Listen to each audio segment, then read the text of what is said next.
Shh! Do not move. Look, my daughter whispered. I bent down and froze in horror. Soon my mother-in-law would regret everything. Mom, quickly to the bathroom. My 7-year-old daughter Maya clutched my hand, her eyes wide with urgency. We were in the middle of Lenox Square, the most upscale shopping district in Atlanta, and Maya looked like she had seen a ghost. I rushed her into the nearest restroom, a lavish lounge with marble floors and floor-to-ceiling mirrors. Usually, I would have been admiring the decor, but Maya dragged me into the handicap stall at the far end and locked the door. She put a finger to her lips, her small hand trembling. Shh! Do not move. Look, she whispered. Pointing at the gap beneath the stall partition, I bent down, peering through the gap, and my heart stopped. I knew those shoes. Christian Louboutin red bottoms, size 9 with the distinct scuff on the left heel. I knew them because I had bought them 2 weeks ago as a treat for myself after closing a massive audit, only for them to mysteriously vanish from my master closet. 3 days ago, standing right next to my stolen heels, were a pair of limited edition Gucci sneakers that I knew belonged to Amber, my sister-in-law. I was about to stand up and confront them when a voice I knew better than my own stopped me cold.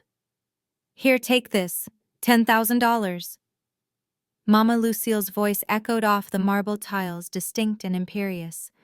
It is that ungrateful Simone's Christmas bonus. She thought she hid it well in her wall safe, but she forgets who has the master key to her house. I covered my mouth to stifle a gasp. My mother-in-law had stolen my bonus straight out of my home. Amber giggled, the sound grating against my nerves.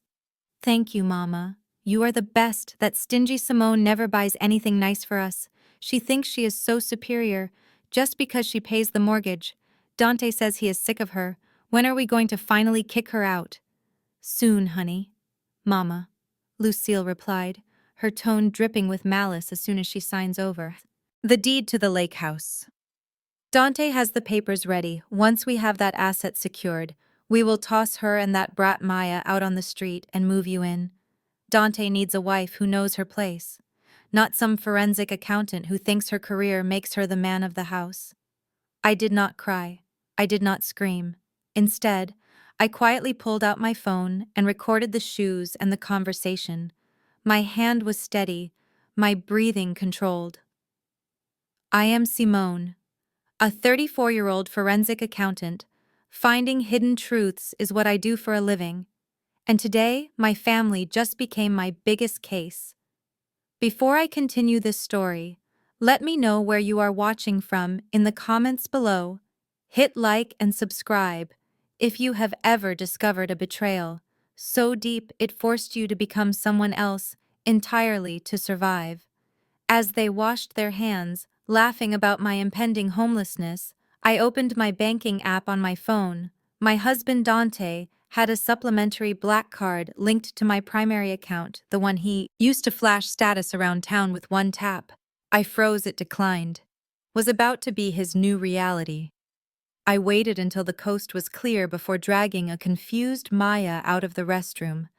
I splashed cold water on my face, took a deep breath, and walked out into the blinding Atlanta sun towards the parking lot.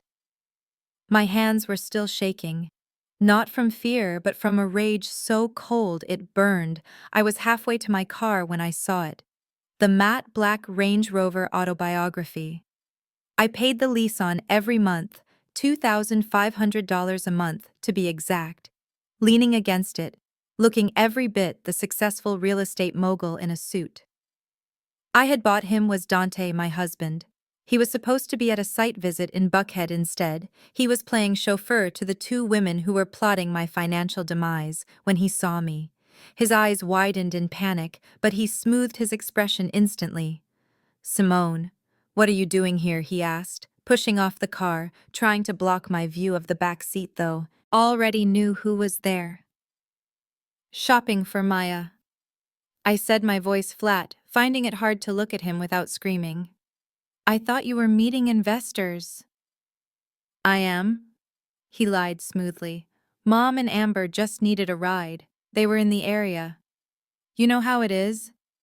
The back doors opened, and out stepped Mama Lucille and Amber. Mama Lucille adjusted her hat, her eyes zeroing in on the small waffle cone in Maya's hand. Ice cream, really? Simone. Mama Lucille scoffed, stepping into my personal space. You are teaching that child to be wasteful just like you. It is a $5 cone.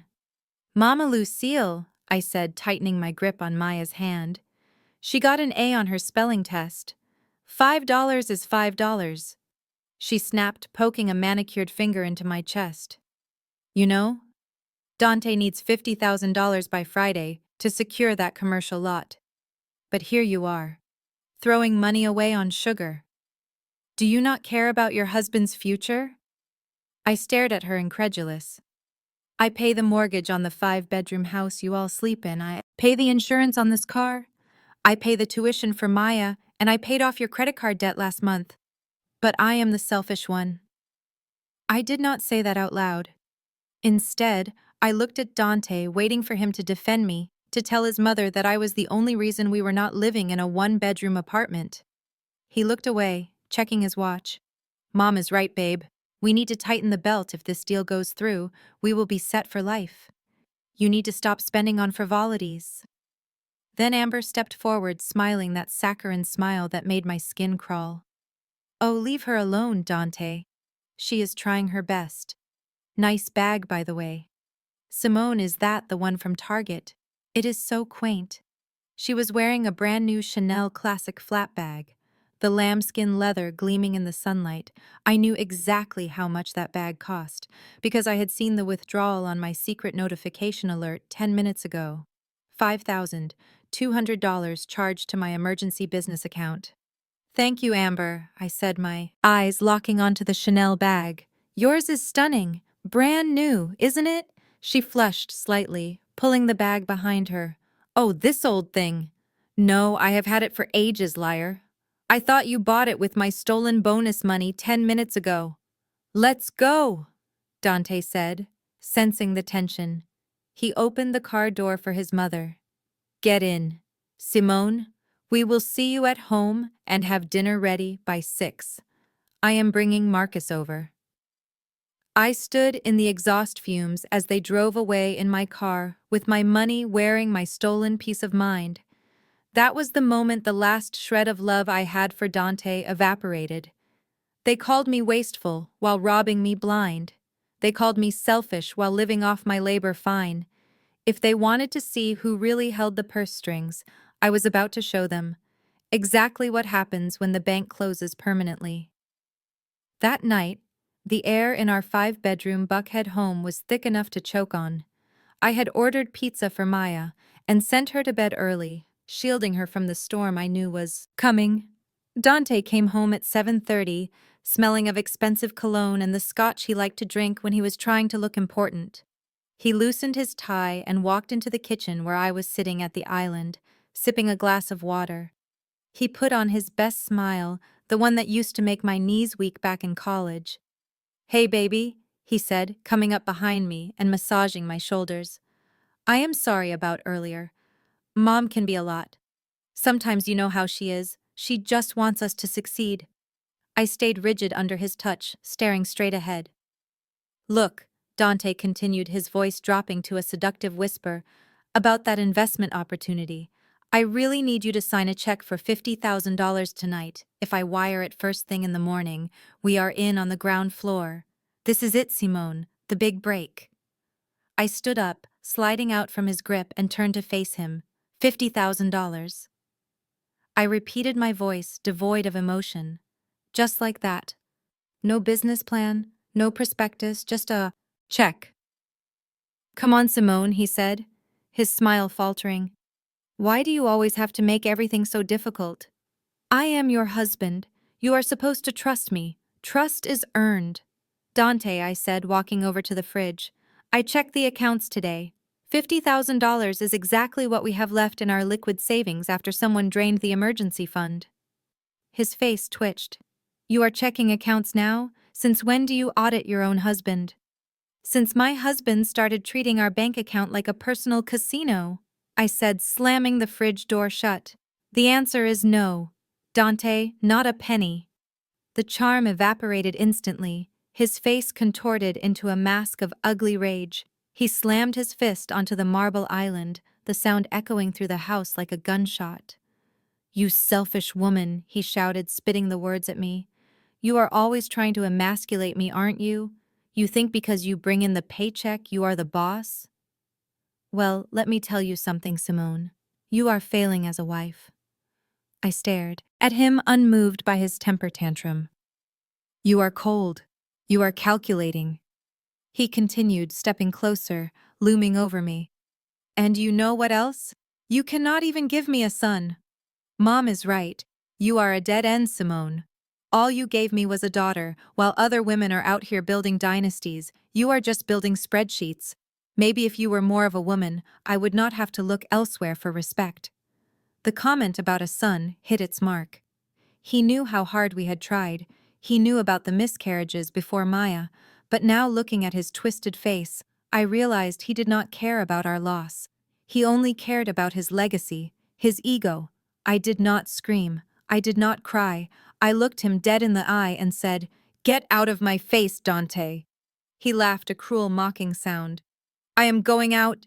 Do not wait up." As he stormed out, slamming the front door so hard the windows rattled, I felt a strange sense of calm settling over me. He thought he had won. He thought he had hurt me, but all he had done was give me the final push I needed. I walked down the hall to my home office and locked the heavy oak door. I sat down at my desk and powered up my workstation. This was not my laptop for browsing recipes. This was my beast, a custom-built rig running top-tier forensic accounting software. Usually I used it to hunt down corporate fraud to find money hidden by CEOs in offshore accounts. Tonight I was hunting Dante Jenkins. I cracked my knuckles and began typing password. Accepted system ready. Let the audit begin. My fingers flew across the keyboard, my eyes scanning lines of code and transaction histories with the precision of a surgeon cutting out a tumor. I bypassed the standard joint checking account. I knew that was just for show. That was the decoy I left for Dante, to feel like a big man buying drinks.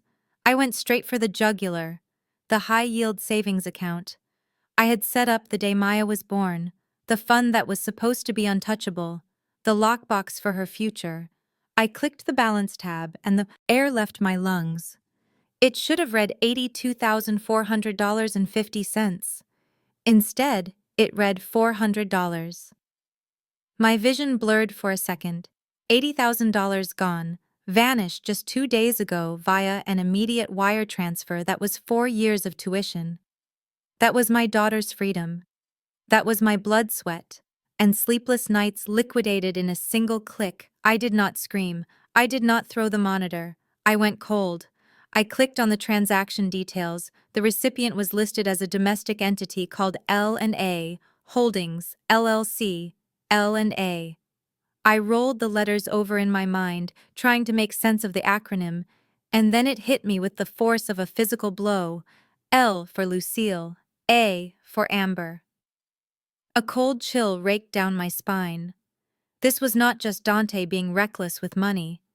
This was not him trying to fund a bad investment. This was theft.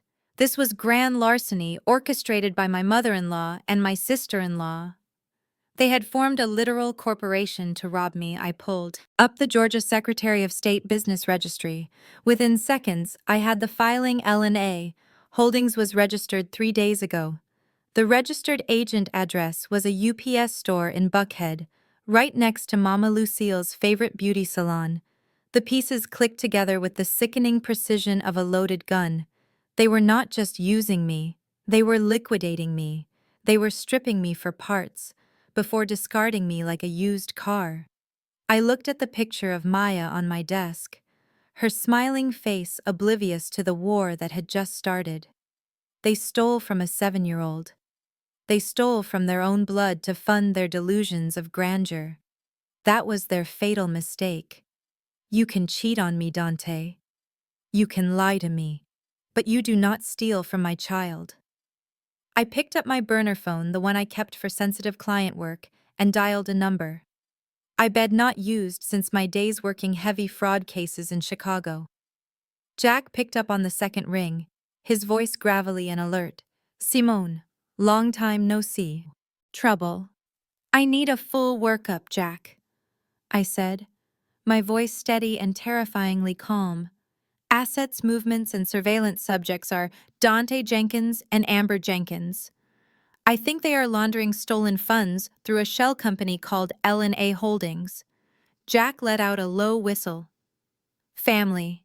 Yes, family, I replied, staring at the empty balance on the screen. Scorched earth policy, he asked, knowing my methods. No, I whispered, my eyes hardening as I looked at the transaction. Timestamp ashes. Jack. I want nothing left but ashes. The next morning, the doorbell rang with the impatient rhythm I knew too well. I checked the security camera feed on my phone. It was Amber standing on my porch, adjusting her oversized sunglasses, looking like she was auditioning for a reality show on Bravo. I opened the door and she breezed past me without waiting for an invitation, the cloying scent of expensive vanilla perfume trailing behind her, combined with something else, something familiar that made my stomach turn. Good morning, Simone, she chirped, dropping her new Chanel bag onto my pristine white sofa. The one I had told her 1,000 times was off limits for outdoor accessories. I was just in the neighborhood, thought I would check in on you. Dante said, you were acting hysterical last night about money. I am fine. Amber. Just busy. Working. Unlike some people, I said, closing the door and leaning against it, watching her prowl around my living room, picking up crystal figurines and inspecting them like she was at a pawn shop, evaluating their resale value. She turned to face me, flipping her long hair over her shoulder. And that is when I saw it. A dark purple bruise blossoming on the side of her neck, a hickey unmistakable and fresh right above her collarbone. She saw me looking and smirked, touching the spot with feigned shyness. Oh, ignore that, she giggled. Marcus was just insatiable last night. You know how the Jenkins men are when they want something. They just take it until they are satisfied. I walked closer. Invading her personal space, she smelled of vanilla. Yes, but underneath that layer was the sharp, musky scent of oud wood by Tom Ford. I knew that scent intimately because I bought a $300 bottle for Dante 3 weeks ago for our anniversary. It was his signature scent. It was the only cologne he wore. Marcus did not wear Tom Ford. Marcus wore Old Spice and the scent of desperation. You are right, Amber, I said, my voice dangerously low, keeping my face neutral. The Jenkins men do have very distinct appetites, don't they? She stepped back slightly unsettled by my proximity and the coldness in my eyes, but she quickly recovered, masking her unease with cruelty. She looked me up and down, her eyes lingering on my simple black leggings and messy bun with a look of pure, unadulterated disgust. You know, Simone, speaking of appetites, you really should put some effort in, she said, gesturing vaguely at my entire existence. Dante was complaining just the other day that you are really letting yourself go, he said. You are starting to look like a tired old auntie instead of a trophy wife. Men like Dante need visual stimulation. Honey, not a woman who looks like she lives inside a spreadsheet all day. I felt a vein throb in my temple. She was standing in the house. I paid for, wearing my husband's scent.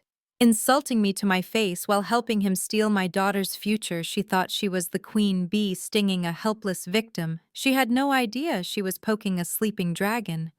I smiled a tight, thin smile that did not reach my eyes. Thank you for the advice, Amber. I will definitely look into a makeover. I have been planning some major changes around here anyway. You have absolutely no idea. She looked at me suspicious, but arrogant. Good. Maybe start with some highlights and lose 5 pounds. We have Mama Lucille's big birthday party coming up, and she does not want you ruining the family photos with your frumpy energy. Get out of my house, Amber, I said, walking to the door and holding it open before I do something unchristian, she huffed, grabbing her stolen bag. Touchy touchy. No wonder he prefers working late. As she sashayed down the walkway back to her car, shaking her hips, I locked the door and leaned my forehead against the cool wood. She thought she was spying on me, checking for weakness. Instead, she just gave me the final piece of motivation I needed to bury them all. 2 hours after Amber left my house, my phone buzzed with a summons from Mama Lucille. It was not a request. It was a command. Mandatory family meeting at her house, immediately attendance required, or face excommunication from the Sunday dinner table. Usually I would have rolled my eyes and made an excuse, but today I wanted to look the devil in the eye, so I put on my best blazer and drove over. When I walked into her living room, it felt like entering a courtroom where the verdict had already been decided. Mama Lucille sat in her high-backed velvet armchair, looking every inch the matriarch holding a gold-embossed notebook. Dante sat on her right looking smug, and Amber sat on her left, looking bored, filing her nails. "Sit down, Simone," Mama Lucille commanded, pointing to a hard wooden chair opposite them. "We need to discuss the upcoming schedule, specifically my 65th birthday. Jubilee." I sat down, crossing my legs. "Jubilee?" I asked, keeping my face blank. "I thought we were just doing a family dinner." "A dinner?" she scoffed, clutching her pearls as if I had suggested we eat out of a dumpster. "This is my 65th, Simone. It is a milestone. The entire church council is expecting a celebration. Pastor Jenkins has already cleared his calendar. I need to show them that the Jenkins family is thriving, especially after those nasty rumors about Marcus's business troubles. We need to wash our face in front of the community. We need to show power." She slid the notebook across the coffee table toward me. "Here is the guest list. 200 people, the crème de la crème of Atlanta society. I want the grand ballroom at the St. Regis. Seafood towers, flowing champagne, a live jazz band, and a custom 3-tier cake with gold leaf detailing." I flipped through the list. Judges, deacons, business owners, people whose opinion mattered more to Lucille than her own integrity. I did a quick mental calculation based on her demands. "This is going to cost at least $30,000. Mama." "Lucille," I said, closing the notebook, "who is paying for this?" She looked at me as if I had asked who was paying for the sun to rise. "You are, of course," she said, her voice sharp and cold. "Me." I looked at Dante. "Why isn't your son paying for his mother's party? He is the big real estate mogul, isn't he? Shouldn't the visionary handle the finances for the Jubilee?" Dante shifted his tie tight around his neck. "My capital is tied up in the new development, Simone. You know that liquidity is tight until we close. Stop trying to count my pockets, Mama." Lucille leaned forward, her eyes narrowing. "Listen to me, Simone. You have a good corporate job, you have no children to support besides Maya. You have the money. Do not be stingy if you refuse to honor your mother-in-law.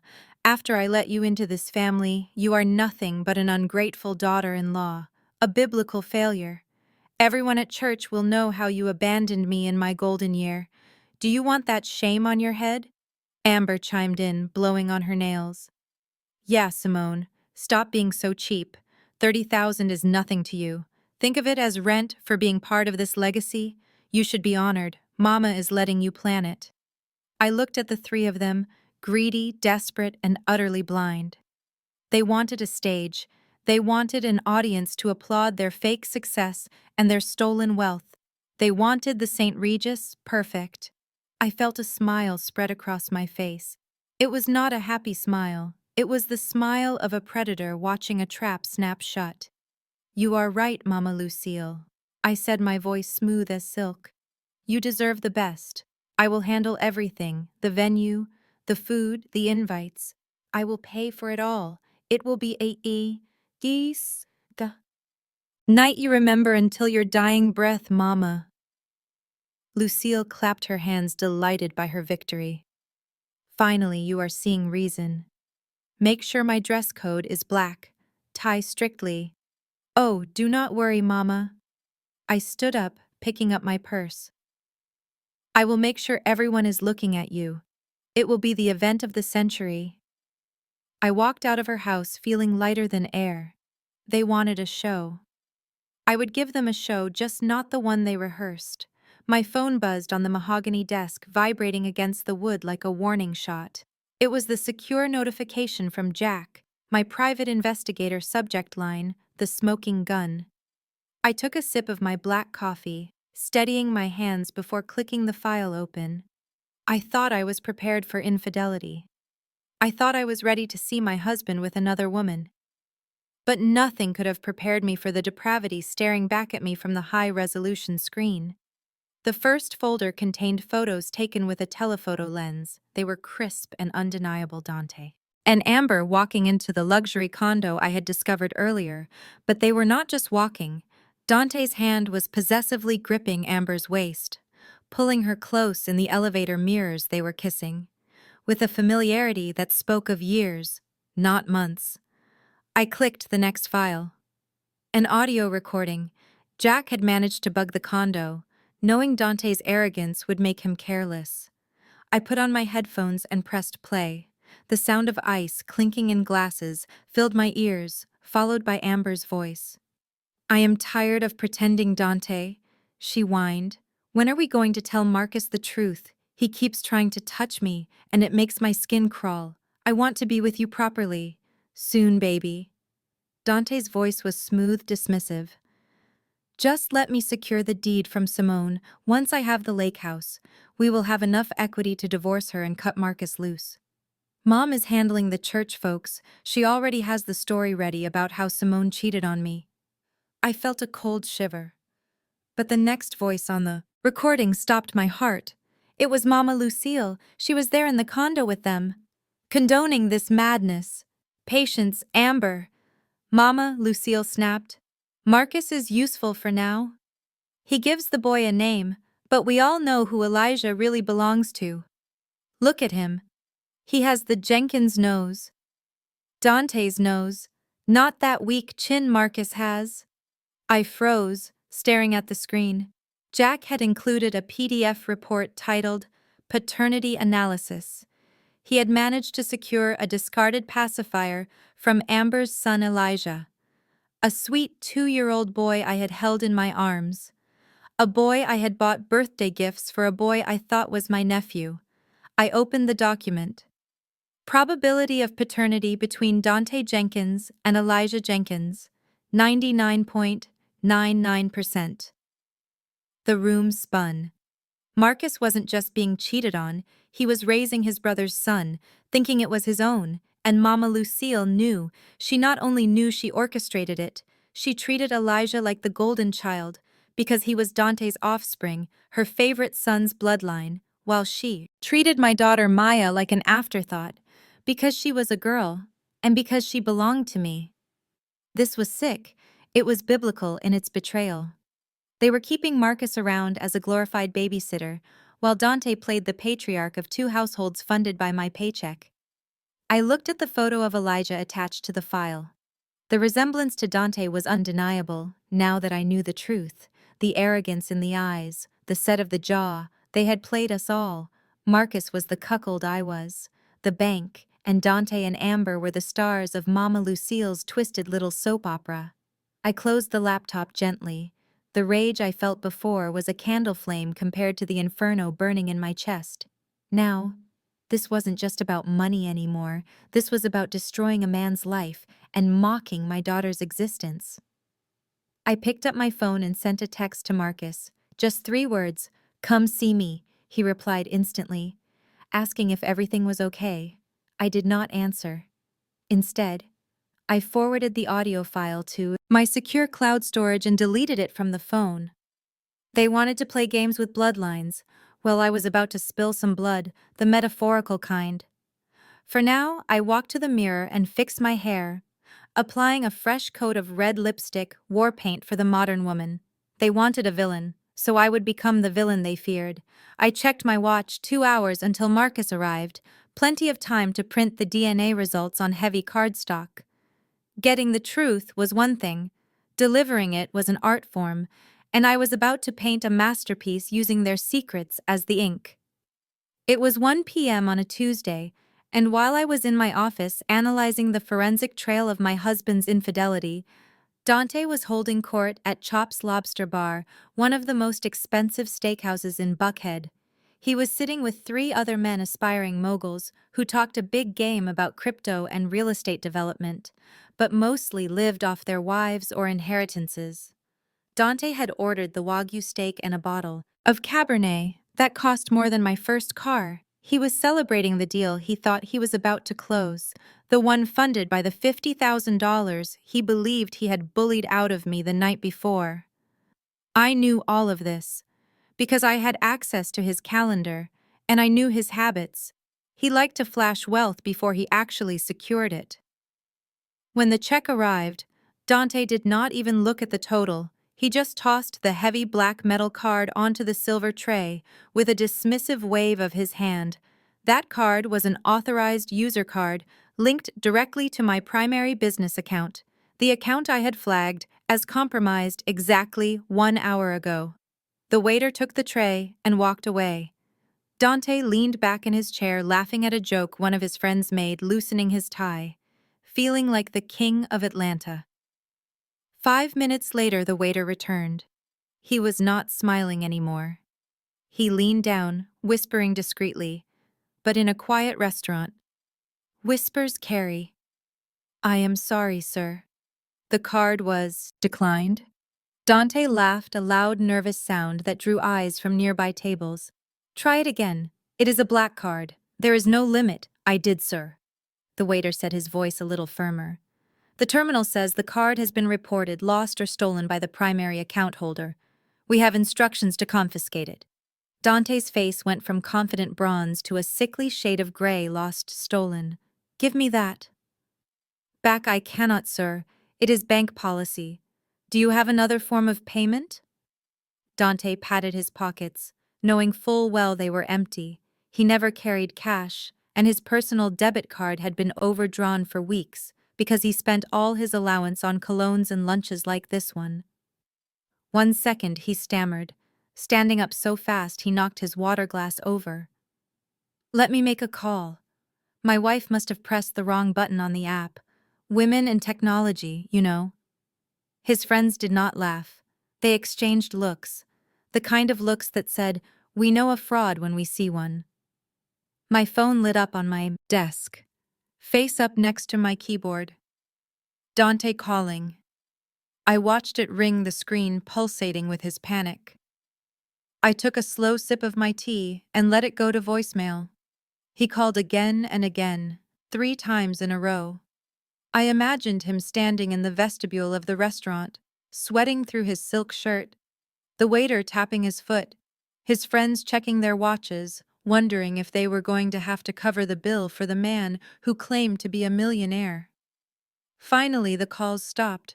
I checked the shared family location app just to see the humiliation unfold in real time. Dante's dot stayed at the restaurant for another 30 minutes. Then another dot approached, moving fast from the direction of the church. It was Mama Lucille. I laughed out loud in my empty office. Dante, a 36-year-old man who claimed to be the patriarch of his family, had to call his mommy to come pay for his steak lunch because his wife cut off his allowance. I heard later from a mutual friend who happened to be dining there that it was a spectacle. Lucille marched in, wearing her Sunday hat, loudly complaining about incompetent banks and jealous wives while she wrote a check. Dante stood in the corner, head down, while his so-called friends snickered behind their hands. They made jokes about him needing a permission slip to leave the table. They called him a mama's boy, loud enough for the host to hear. When Dante finally came home that evening, the rage radiating off him was palpable. The front door flew open with enough force to crack the plaster near the hinges. He stormed into the living room where I was calmly reading a magazine. "You did that on purpose!" he roared, his eyes, bulging veins popping in his neck. "You humiliated me, Simone, in front of my investors, in front of the staff. You reported the card stolen."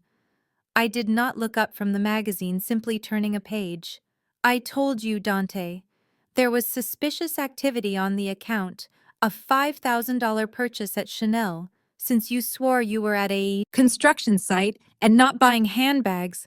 I assumed your card was cloned. I was just protecting our assets." "You know exactly what you did," he screamed. kicking the ottoman over. You cut me off. You made me call my mother to pay a $400 bill. Do you have any idea how that looks? It looks like you cannot afford the lifestyle you are living, I said, finally looking up at him, my face bored. Maybe you should get a job.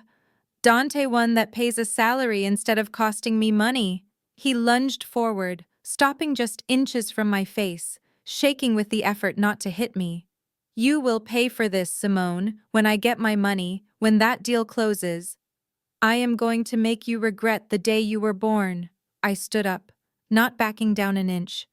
Get some sleep, Dante. You look tired from all that winning. The next evening, Dante stormed through the front door, his rage a palpable force, sucking the air out of the room. I was sitting on the beige linen sofa in the living room, my laptop open, a ring light illuminating my face.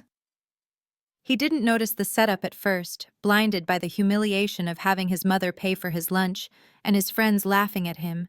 His hand was raised, fist clenched, ready to strike. He took 2 aggressive steps towards me, his face contorted in a snarl that promised violence. "What the hell do you think you are doing?" he roared, raising his arm higher. I didn't flinch. Instead, I smiled brightly at the webcam and said, "Oh, look who it is. My wonderful husband. Just getting home from a long day of conquering the real estate world. Everyone say hi to Dante." Dante froze his fist mid-air, eyes darting to the screen where a grid of 12 faces stared back at him. Partners from the firm, clients, and a few senior auditors. I was hosting a late-night strategy session with the London team. Live. His face went from red to pale.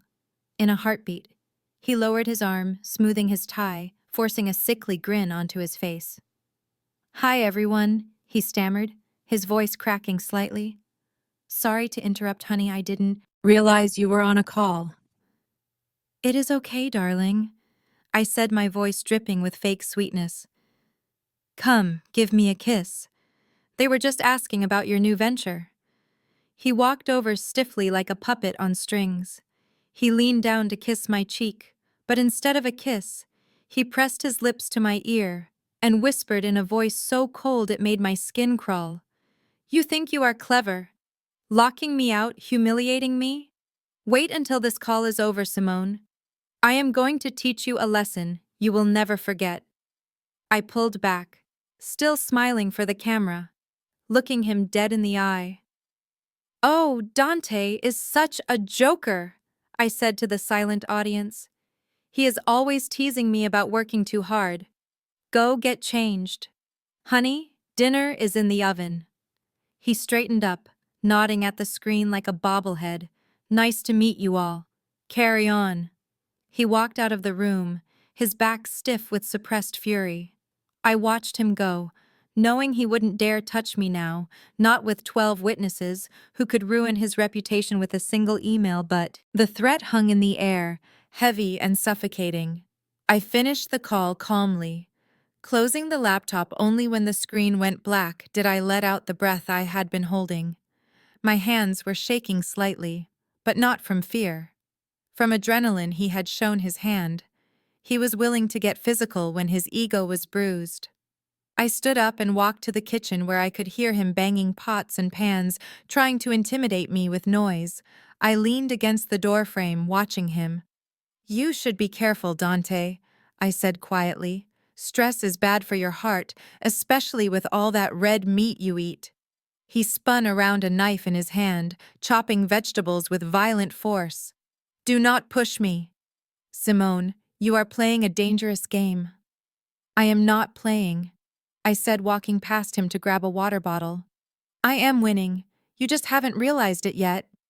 He glared at me, the knife still in his hand, but he didn't move. He knew I had the upper hand for now, but a wounded animal is dangerous, and Dante was bleeding ego all over my kitchen floor. The next morning, I walked into the law offices of Sterling and Associates located on the 42nd floor of the Bank of America Plaza. The view of Atlanta was breathtaking. But I was not there for the scenery.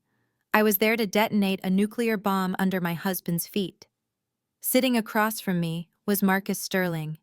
a real estate attorney known for being a shark, and Mr. Henderson, the developer I had contacted earlier. "You are sure about this, Simone?" Mr. Sterling asked, looking over the deed. "The house is fully in your name, purchased 3 years prior to the marriage. Prenuptial agreement is solid. I am sure," I said, my voice steady.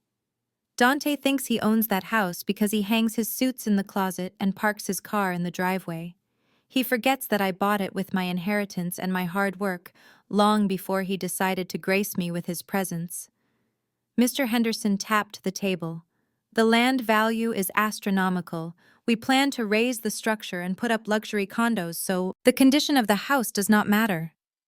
"That is perfect," I said, "because I'm not selling you a home.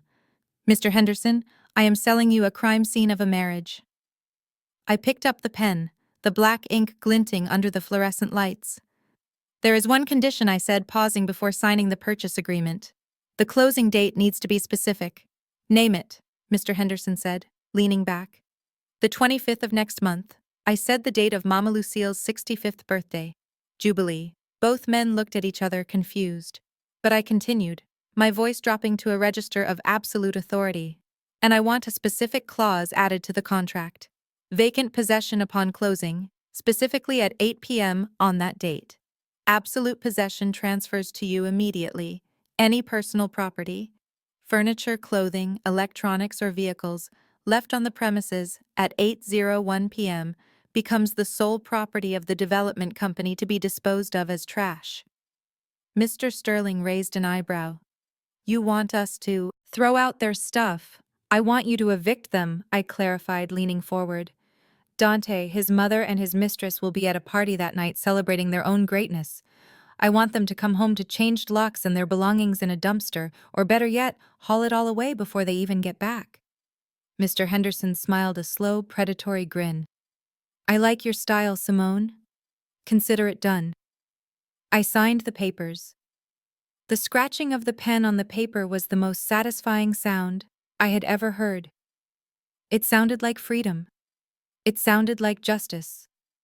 Dante was running around Atlanta, playing the big shot, begging for $50,000, unaware that the roof over his head had just been sold out from under him for $2 million. I stood up, shaking their hands. "Thank you, gentlemen." As I walked to the elevator, I checked my watch. Dante would be waking up about now, probably hungover from drinking away his anger. He would walk into the kitchen expecting breakfast, expecting the house to always be there. He had no idea that he was already a trespasser in his own life. I had just turned his castle into a ticking time bomb, and the countdown had officially begun. It was Tuesday evening when Dante's phone buzzed on the kitchen counter, vibrating against the granite, with an urgency that made him jump. I was chopping vegetables, watching him out of the corner of my eye, feigning interest in the pot roast while tracking his every move. He picked up the phone, read the message, and his face went pale, wiping a sheen of sweat from his forehead. I knew exactly what the message said because I had cloned his phone to my secure iPad earlier that day. It was a text from Amber, and it was demanding. "My Honda is embarrassing me at the tennis club," she had written, followed by 3 angry emojis. "I need a G-Wagon white by Saturday, or I am telling Marcus everything about us." The audacity was breathtaking. She was demanding a 6-figure car from a man who currently could not buy a sandwich without his mother's help. But Dante did not look angry. He looked desperate. He looked like a rat trapped in a corner looking for a hole. He disappeared into his home office, and I heard the printer whirring to life. 10 minutes later, he walked back into the kitchen, holding a stack of crisp, warm papers he put on. That charming smile, the one that looked more like a grimace these days, his eyes darting around the room, avoiding mine. "Hey, babe," he said, sliding the papers across the island, interrupting my cooking. "I need you to sign these real quick. It is just some updated insurance paperwork for the house," the broker called and said. "Our premium might go up if we do not lock in this new rate tonight. It is a formality, really. Just sign where the sticky notes are." I wiped my hands on a towel and picked up the pen. He hovered over me, practically vibrating with anxiety, trying to rush me. "Just sign there, honey," he urged, pointing at the line. Dinner smells great. Let's get this done so we can eat. I looked at the documents to an untrained eye. They might look like standard forms. Dense paragraphs of legal jargon designed to make people's eyes glaze over. But I am a forensic accountant. I read fine print for a living. I eat legal disclaimers for breakfast. My eyes scanned the header code at the bottom left corner. Form 1003. Uniform Residential Loan Application. He was not updating our insurance. He was trying to take out a second mortgage on my house, a home equity line of credit for $200,000. Against the property value, he was trying to leverage the roof over my daughter's head to buy his mistress a luxury SUV to keep her quiet. The rage flared hot and fast in my chest, threatening to boil over if I screamed now. If I threw the papers in his face, he would know I was on to him. He would know the game was up, and I needed him to feel safe. Until the 25th, I needed him to think he was still the puppet master, while I cut his strings one by one. I tapped the pen against my chin, feigning confusion, looking up at him with wide, innocent eyes.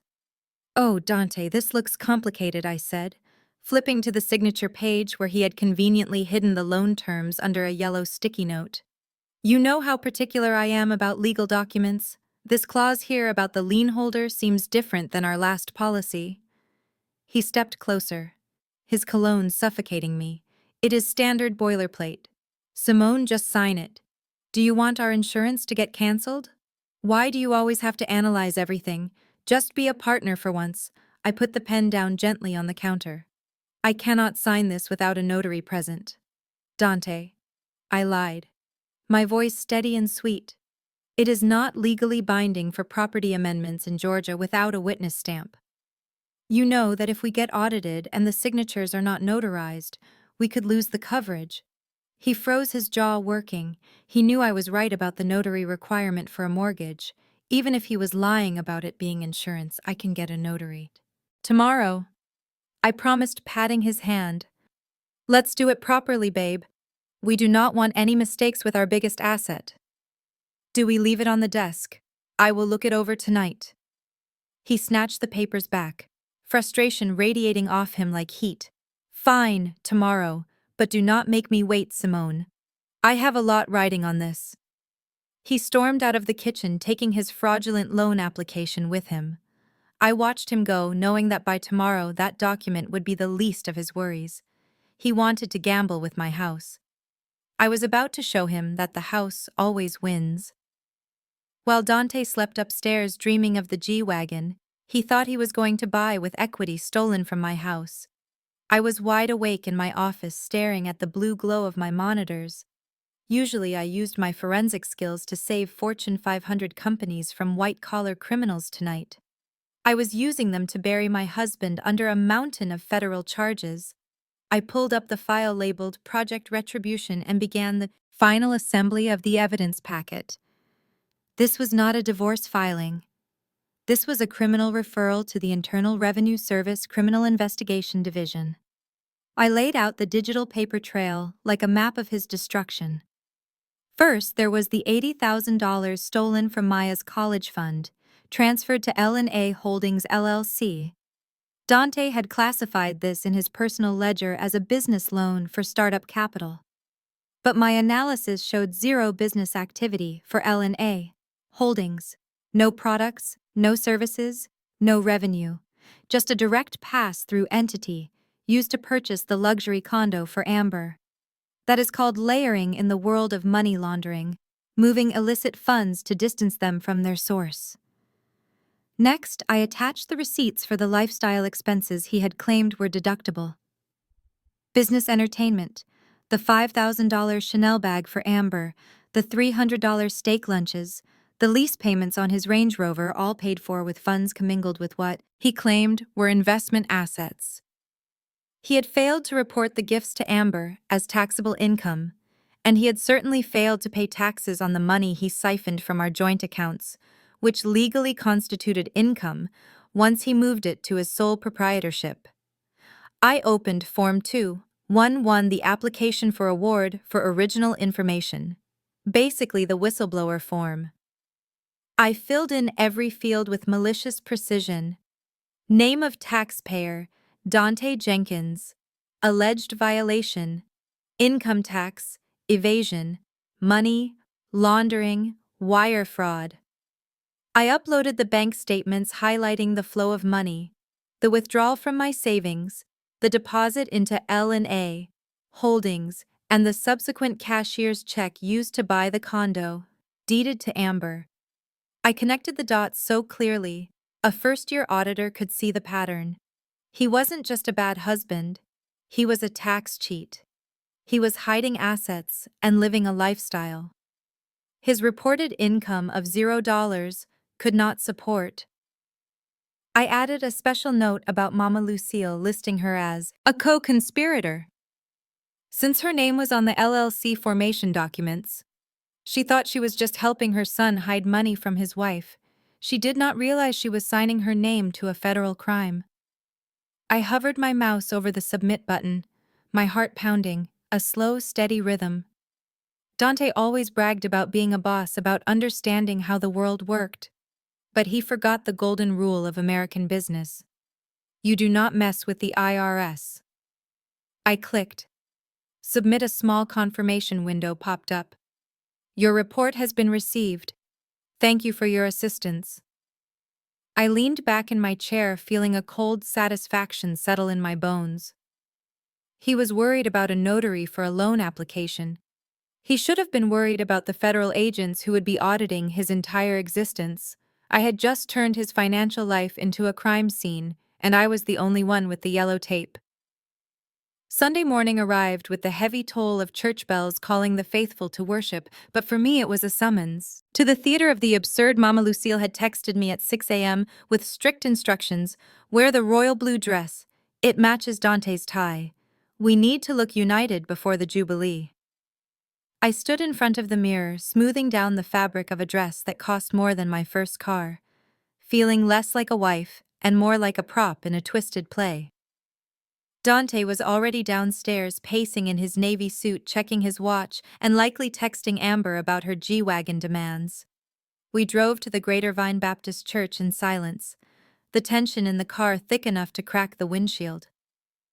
When we pulled up, Mama Lucille was waiting on the steps, looking like the Queen Mother in a hat, wide enough to block out the sun. She grabbed Dante's arm, pulling him close, then gestured for me to take his other side. Smile, Simone, she hissed through her teeth. People are watching. Stop looking so sour. The Lord does not like an ungrateful spirit. I pasted a smile on my face, a rictus of obedience as we walked down the center aisle, heads turning, whispers fluttering like moths behind fans. Look at the Jenkins family, so blessed, so prosperous. They did not know the car outside was about to be repossessed, or that the man waving at them was a tax cheat. We took our seats in the front pew, reserved for high-ranking families. Mama Lucille sat between us holding court, but the real show started 10 minutes later when the heavy oak doors opened and Amber walked in. She was not wearing her usual club attire. She was dressed demurely in white, carrying little Elijah on her hip. Marcus trailed behind her, looking weary and oblivious, holding a diaper bag that clearly contained secrets of its own. Amber marched straight to our pew, bypassing the empty seats in the back. She squeezed in next to Dante, her thigh pressing against his, the scent of her perfume clashing with the church incense. Mama Lucille immediately reached out her hands, snatching Elijah from Amber's arms, with a possessiveness that made my skin crawl. "Oh, look at my grandbaby," she cooed loud enough for the choir to hear. "Look at this blessing." She lifted the boy up, turning him so the congregation could see his face. Then she said the words that made bile rise in my throat, searing and hot. "Look at him," she announced, beaming at Dante. "Doesn't he look just like his Uncle Dante, y'all? The Jenkins genes are strong in this one. He has Dante's eyes, his nose. It is like looking at a little clone." A ripple of laughter went through the church. "Amen, sister," someone shouted from the back. "The family resemblance is undeniable." I sat there frozen, my hands clenched in my lap, until my knuckles turned white. It was not a joke. It was a confession hiding in plain sight. She was parading Dante's illegitimate son in front of God and the entire congregation, mocking Marcus, mocking me, daring anyone to see the truth. Dante chuckled nervously, reaching out to tickle the boy's chin. "Hey there, little man." Amber looked at me over Elijah's head, a smirk playing on her lips that said he is mine, and everyone knows it, but you. I felt the nausea roil in my stomach, threatening to spill over. I wanted to stand up and scream to pull out the DNA test and plaster it on the pulpit, but I did not. I swallowed the bile, forced my breathing to steady, and looked straight ahead at the cross, thinking about the wrath that was to come. They thought this was their moment of glory, but all I saw was evidence piling up for the final judgment day. The following Tuesday, Marcus showed up at my office, unexpected. He looked like a man who hadn't slept in a week. Dark circles under his eyes, his shirt wrinkled. Usually, Marcus was the softer brother, the one who tried to keep the peace, while Dante burned bridges. But today he looked brittle, like one wrong word would shatter him into 1,000 pieces. "Simone, do you have a minute?" he asked, standing in the doorway, shifting his weight from foot to foot. "I didn't want to bother you at home with Dante being so stressed about the deal." "Come in, Marcus," I said, closing the laptop where I was finalizing the asset forfeiture list. "Have a seat. You look terrible." He sat down heavily, running a hand over his face. "It is Amber Simone. She is different lately. Cold, she is always gone, says she is at yoga or with her girlfriends. But she comes home smelling different, not like sweat, like cologne, and she won't let me touch her. She says she is tired, but I hear her on the phone late at night whispering. I watched him. This man who loved a woman who was actively destroying him. This man who was raising a son that wasn't his. I felt a pang of genuine pity. But pity wouldn't save him. Only the truth would, and the truth had to be seen to be believed. She says, I am paranoid. Marcus continued, his voice cracking. She says, I am insecure because business is slow, but I feel it in my gut, Simone. Something is wrong. Is she seeing someone? I could have told him right then. I could have shown him the DNA test, the photos, the bank transfers. But he would have denied it. He would have defended his brother. Because that is what families do. They protect their own, even when their own are monsters. He needed to see the betrayal with his own eyes. He needed to watch the knife go in. I opened my drawer and pulled out a small notepad. I wrote down an address, the Ritz-Carlton on Peachtree Street. Room 412, Wednesday, 2 p.m. I tore the page off and slid it across the desk to him. What is this? Marcus asked, picking up the paper, his brow furrowing. I cannot say much right now, Marcus. I said, my voice soft but firm.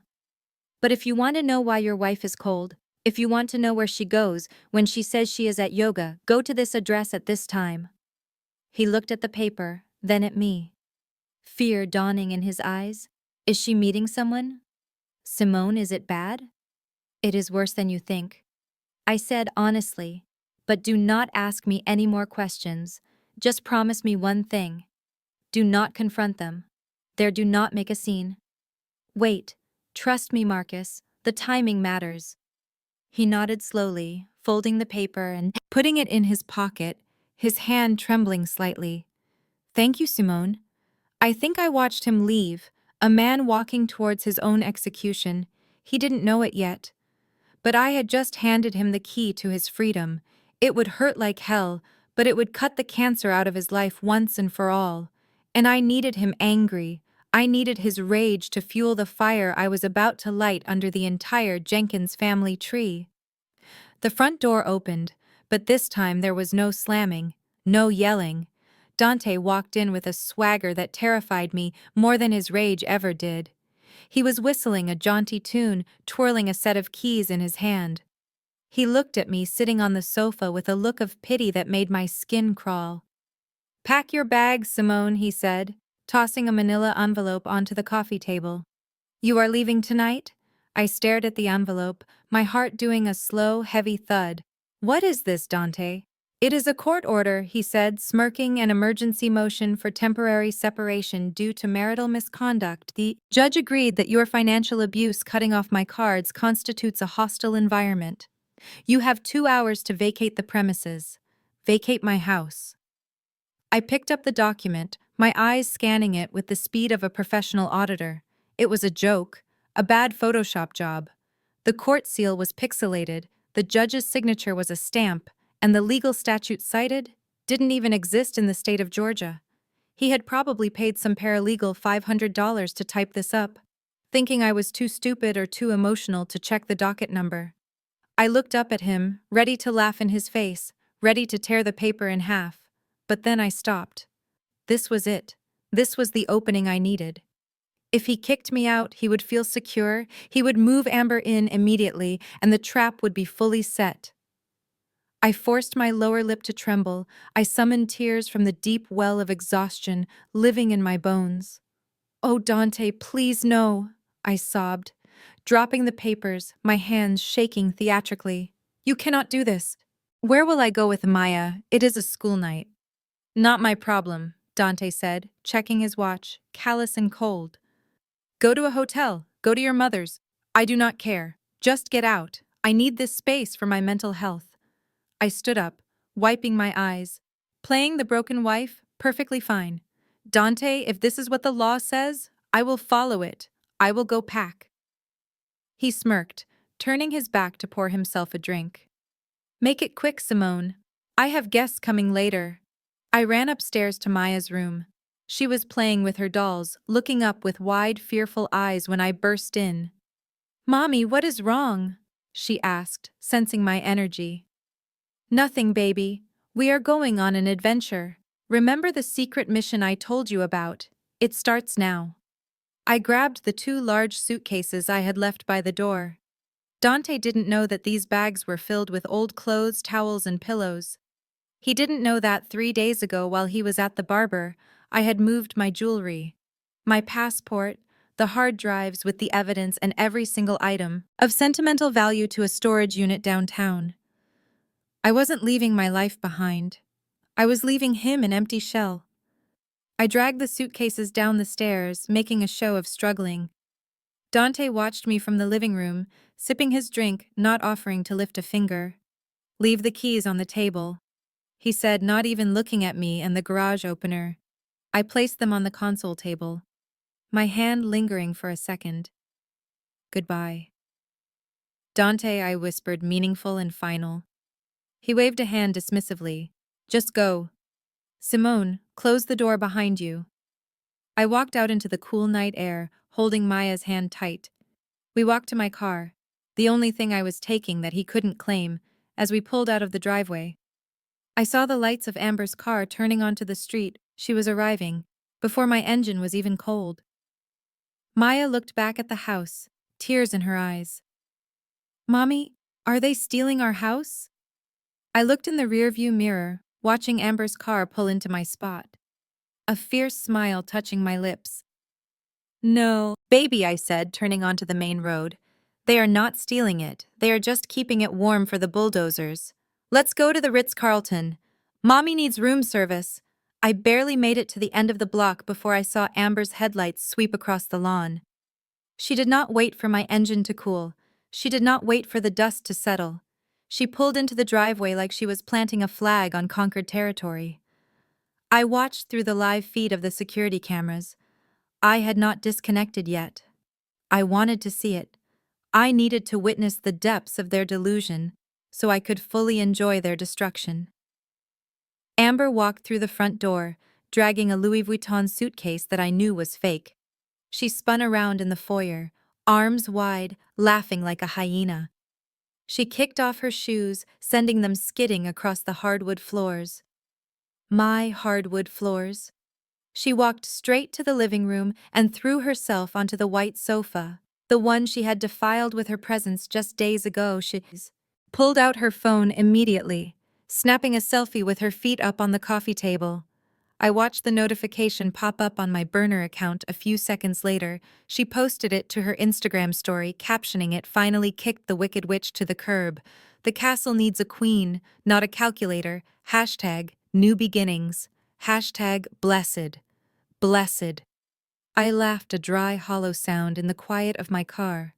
She called larceny a blessing. 20 minutes later, Mama Lucille arrived. She did not knock. She used the key Dante had given her, the key I had paid for. She waddled in, carrying a store-bought cake, probably to celebrate her son's imaginary victory. "Look at this," she boomed, hugging Dante, who was pouring himself another drink. "Look at my boy, taking charge of his household. I told you, son. You just needed to be firm. You needed to show her who wears the pants." Dante preened, puffing out his chest like a rooster taking credit for the sunrise. "Yeah, Ma. I had to do it. She was suffocating me with her budgets. And her rules now. We can finally live like we deserve." Amber ran over, kissing Lucille on the cheek. "Oh, Mama, it is perfect, isn't it? The energy is so much better already." Lucille looked around, nodding approvingly. "We need to smudge the place, get rid of her spirit. But first we celebrate Dante. Open something nice." I watched Dante walk to the wine fridge. My wine fridge, the one temperature controlled to 55 degrees. He bypassed the cheap bottles. He bypassed the mid-range bottles. He reached all the way to the back and pulled out the dusty bottle with the gold label. My breath hitched. That was a 1996 Chateau Margaux worth $2,000. I had bought it at an auction, saving it for my 40th birthday, or maybe Maya's wedding. It was an investment. It was art. Dante pulled the cork with a wet pop and poured the dark ruby liquid into 3 glasses, filling them to the brim like it was grape juice. No breathing, no decanting, just gluttony, to family. Lucille toasted, raising her glass to the ones who really matter. To us. Amber squealed, clinking her glass against Dante's to the new lady of the house. They drank my wine, gulping it down, laughing, spilling drops on the white rug. They sat there planning redecorating, scheming about how to spend money they didn't have in a house they didn't own. I watched them on the small screen of my phone, feeling a strange sense of detachment. They looked so happy, so secure. They thought they had won the war, but they didn't know they were celebrating on the deck of the Titanic, and I had already hit the iceberg for them. "Drink up," I whispered to the screen. "Enjoy the vintage. It will be the last expensive thing you ever taste, because tomorrow the hangover starts, and it is going to last forever." The presidential suite at the Ritz-Carlton in Buckhead was quiet. A stark contrast to the chaos we had left behind hours ago. The floor-to-ceiling windows offered a panoramic view of the Atlanta skyline, glittering like diamonds against the velvet night sky. Dante probably imagined me crying in a cheap motel on the outskirts of town, clutching my purse and begging my mother for a place to stay. He had no idea I was sitting on a velvet chaise lounge, wrapped in a robe that cost more than his monthly car payment, sipping chamomile tea and watching my daughter sleep in a bed fit for royalty. I had booked this suite weeks ago under my maiden name, knowing exactly when the explosion would happen. I was not a victim fleeing a burning building. I was the arsonist watching the flames from a safe distance. This was not exile. It was a strategic repositioning. Maya stirred in the massive king-sized bed, rubbing her eyes. She looked so small, so innocent. Amidst the sea of white Egyptian cotton sheets, she sat up, clutching her favorite stuffed bear, the one thing I made sure to grab before we walked out the door. "Mommy," she whispered, her voice trembling in the dark room. "Are we homeless now?" I set my tea down and walked over to the bed, sitting on the edge, and pulling her into my arms. She smelled like lavender soap and childhood innocence, the scent grounding me in my purpose. "No, baby. We are not homeless," I said, smoothing her braids back from her forehead. "We are just on a vacation, a special secret vacation just for us." But Daddy said, "Get out." She sniffled, burying her face in my chest. He threw our bags outside. He looked so mean. "Mommy, why did Daddy kick us out? Did I do something wrong?" My heart broke a clean, sharp fracture down the middle. This was the damage Dante did not care about. The trauma he was inflicting on his own flesh and blood. Just to feel powerful. For a moment, he was willing to scar his daughter's spirit to satisfy his ego. I lifted her chin, forcing her to look at me. Her big brown eyes filled with tears. "Listen to me, Maya," I said, my voice fierce and steady. "Daddy did not kick us out. He thinks he did. But he is wrong. You and I are playing a game, a very smart game." "A game?" she asked, sniffing. "Yes," I said, wiping her tears away. "Imagine big stage like at the theater right now. Daddy and Grandma and Amber are on the stage acting out a play. They think they are the stars. They think they are running the show." "But where are we?" she asked, looking around the luxurious room. "We are in the director's chair, baby," I said, kissing her forehead. "We are letting them use the stage for the final act. We are letting them think they won, so they do not see what is coming next." "What comes next?" she whispered, her eyes wide. "Fireworks," I said, smiling a genuine smile for the first time that night. "Big, beautiful fireworks. Just for us. We are going to watch the show, and when the curtains close, we will be the only ones left standing." She nodded slowly, trusting me, the way only a child trusts a mother. "Okay, Mommy, I like fireworks." "Good. Now, go back to sleep tomorrow. We are ordering room service waffles with extra whipped cream." I watched her drift back to sleep, her breathing evening out. Dante thought he had taken my home, my dignity, and my place in the world. He did not realize that I carried my home in my ribcage and my dignity in my bank account.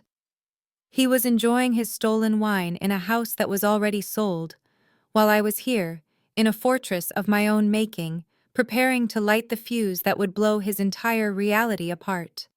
2 p.m. on a Wednesday, the lobby of the Ritz-Carlton was a symphony of hushed conversations and clinking china. I sat in a high-backed chair near a potted palm, hidden from view, but with a clear line of sight to the elevators. Marcus was standing by the reception desk, looking like a man about to jump off a cliff. He was checking his watch every 30 seconds, his leg bouncing nervously. He didn't know I was there. I needed to make sure he followed through. At 2:10, the elevator doors chimed and opened. Laughter spilled out first, a low throaty chuckle, followed by a giggle that was unmistakably Amber. Marcus turned his head, snapping toward the sound like a whip. Out walked Dante and Amber. They weren't just walking, they were entangled. Dante had his arm draped heavily over her shoulders, pulling her into his side. Amber was leaning into him, her head resting on his chest, her hand tucked into his back pocket. It was intimate, possessive, the body language of lovers who had forgotten the rest of the world existed. Marcus took a step forward, his face draining of color, then flooding with a violent red. His fists clenched at his sides so tight, his knuckles turned white. He looked like he was about to charge across the lobby like a bull, seeing red, ready to tear his brother apart limb by limb, ready to scream his wife's name, until the chandeliers shook. My phone buzzed in my hand. I sent the text I had drafted hours ago. "Don't do it! Marcus, look at your phone!" I watched him freeze. He pulled his phone out of his pocket, his eyes darting from the screen to the couple walking towards the exit, oblivious to his presence. "Don't blow this now," the text read. "If you confront them here, they will lie. They will gaslight you. They will say it was a business meeting. They will say, 'You are crazy. Wait for the party. Wait for the undeniable proof. If you attack him now, you lose everything, including Elijah.' Hold the line. Marcus, get your revenge. Cold. I saw the war waging inside him, the primal urge to destroy versus the calculated need for justice. He took a deep breath, his chest heaving. He watched them walk out the revolving doors. Dante stopping to kiss Amber's forehead before they got into the valet car. Marcus turned away, his shoulders shaking. He didn't scream. He didn't break anything. He just stood there vibrating with a silent, agonizing fury.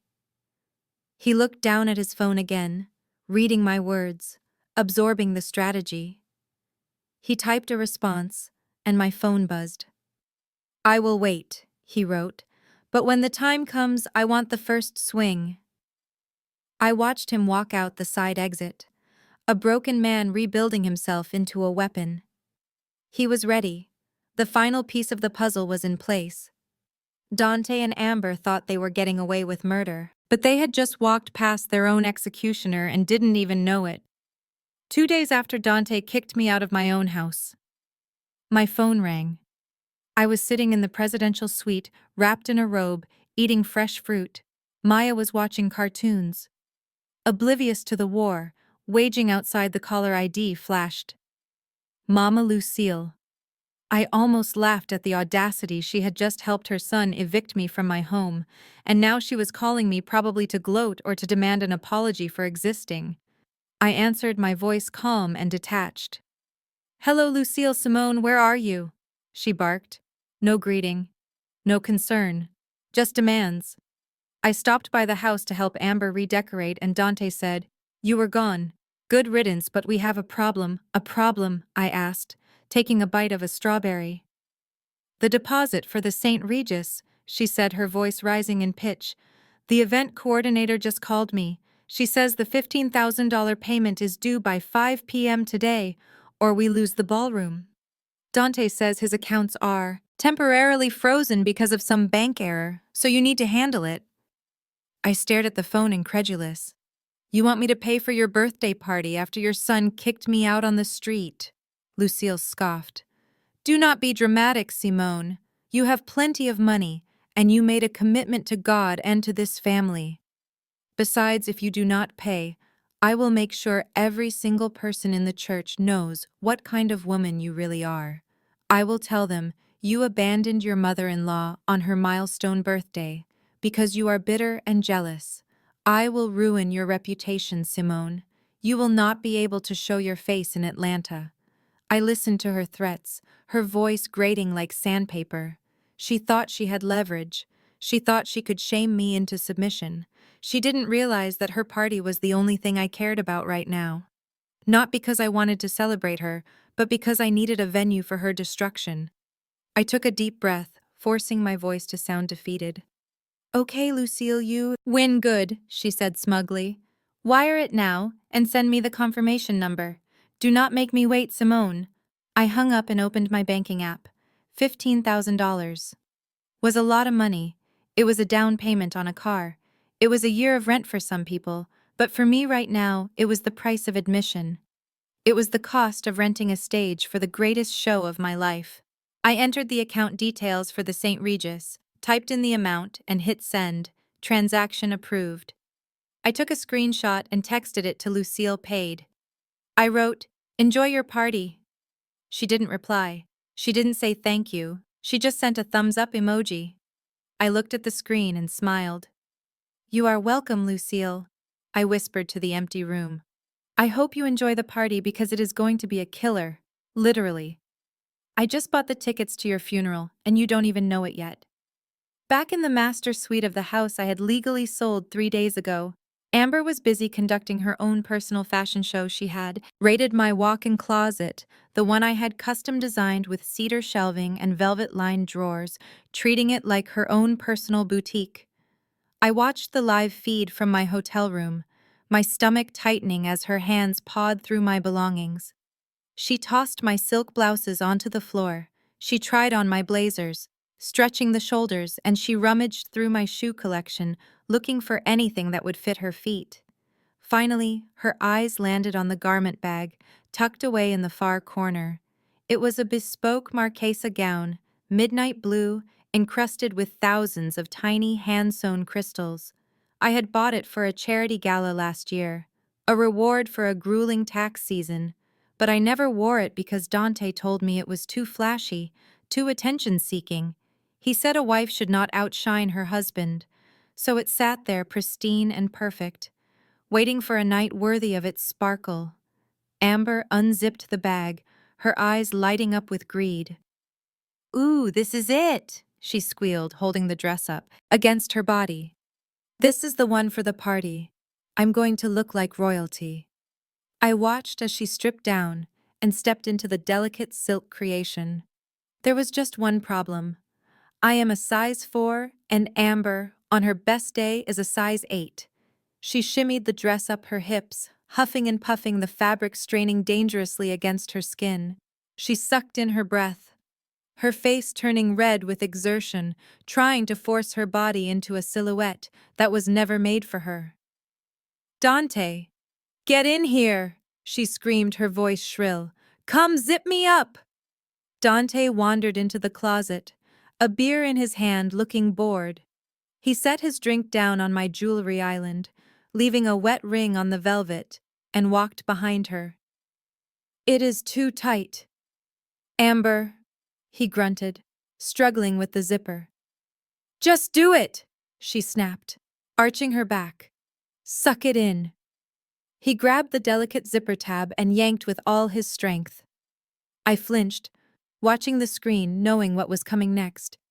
There was a sickening sound, a loud tearing noise that ripped through the audio feed like a scream, followed by the distinctive ping ping ping of crystal beads hitting the hardwood floor.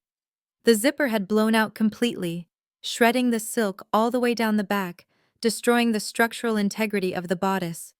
The dress slid off her shoulders, hanging in tatters around her waist, a $5,000 work of art ruined in seconds by vanity and force.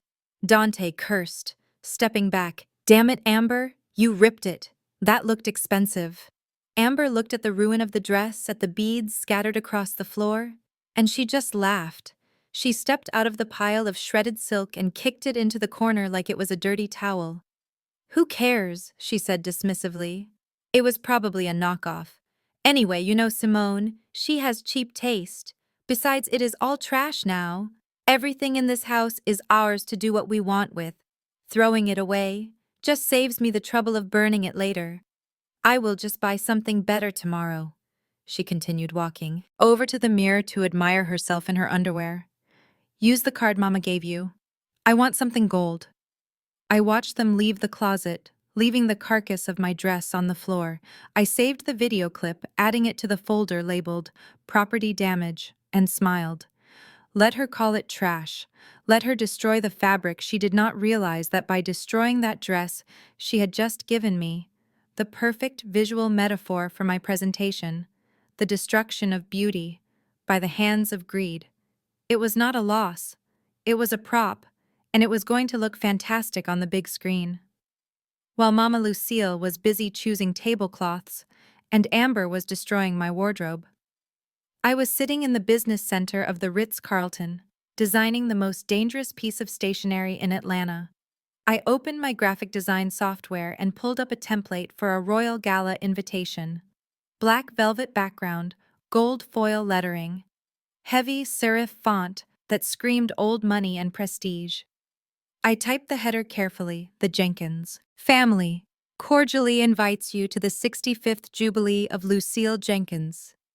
Below that I added the hook, the line that would ensure a packed house, followed by an exclusive announcement regarding the future of the Jenkins legacy and the unveiling of the true heir. I hit save and sent the file to a luxury printing house in Buckhead, the kind that uses actual gold dust in their ink. I ordered 200 copies, rush delivery, but I didn't stop there. I pulled up my contact list, a database I had built over 10 years of networking in this city. I selected the names carefully, not just the church ladies, not just the neighbors. I selected the power players, the people whose opinion could make or break a career in this town. Pastor Jenkins, the head of the church council, a man who preached fidelity and righteousness every Sunday. Judge Montgomery, the presiding judge of the Fulton County Superior Court, who happened to be a deacon at our church. Mr. Sterling, the managing partner of the biggest real estate firm in the city, the man Dante desperately wanted to impress. And most importantly, the gossip columnists, 3 of them, bloggers who fed on the scandals of Atlanta's elite like sharks in chummed water. I addressed the envelopes by hand, using calligraphy that would make a nun weep. I slipped the heavy cards inside, sealed them with gold wax, and had them couriered out that afternoon. By evening, the phone started ringing. Mama Lucille called me, her voice breathless with excitement. Simone, honey, she gasped. Have you seen the RSVPs?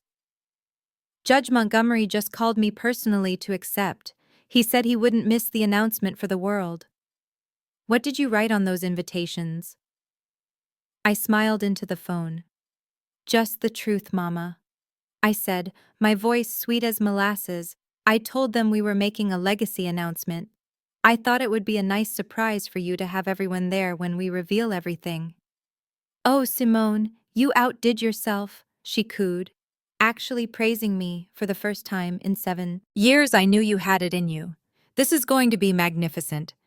Everyone thinks Dante is finally taking over the family business properly, or maybe that we are announcing a new acquisition. Oh, it is an acquisition, all right. I thought acquiring justice. I am glad you are happy, Mama, I said.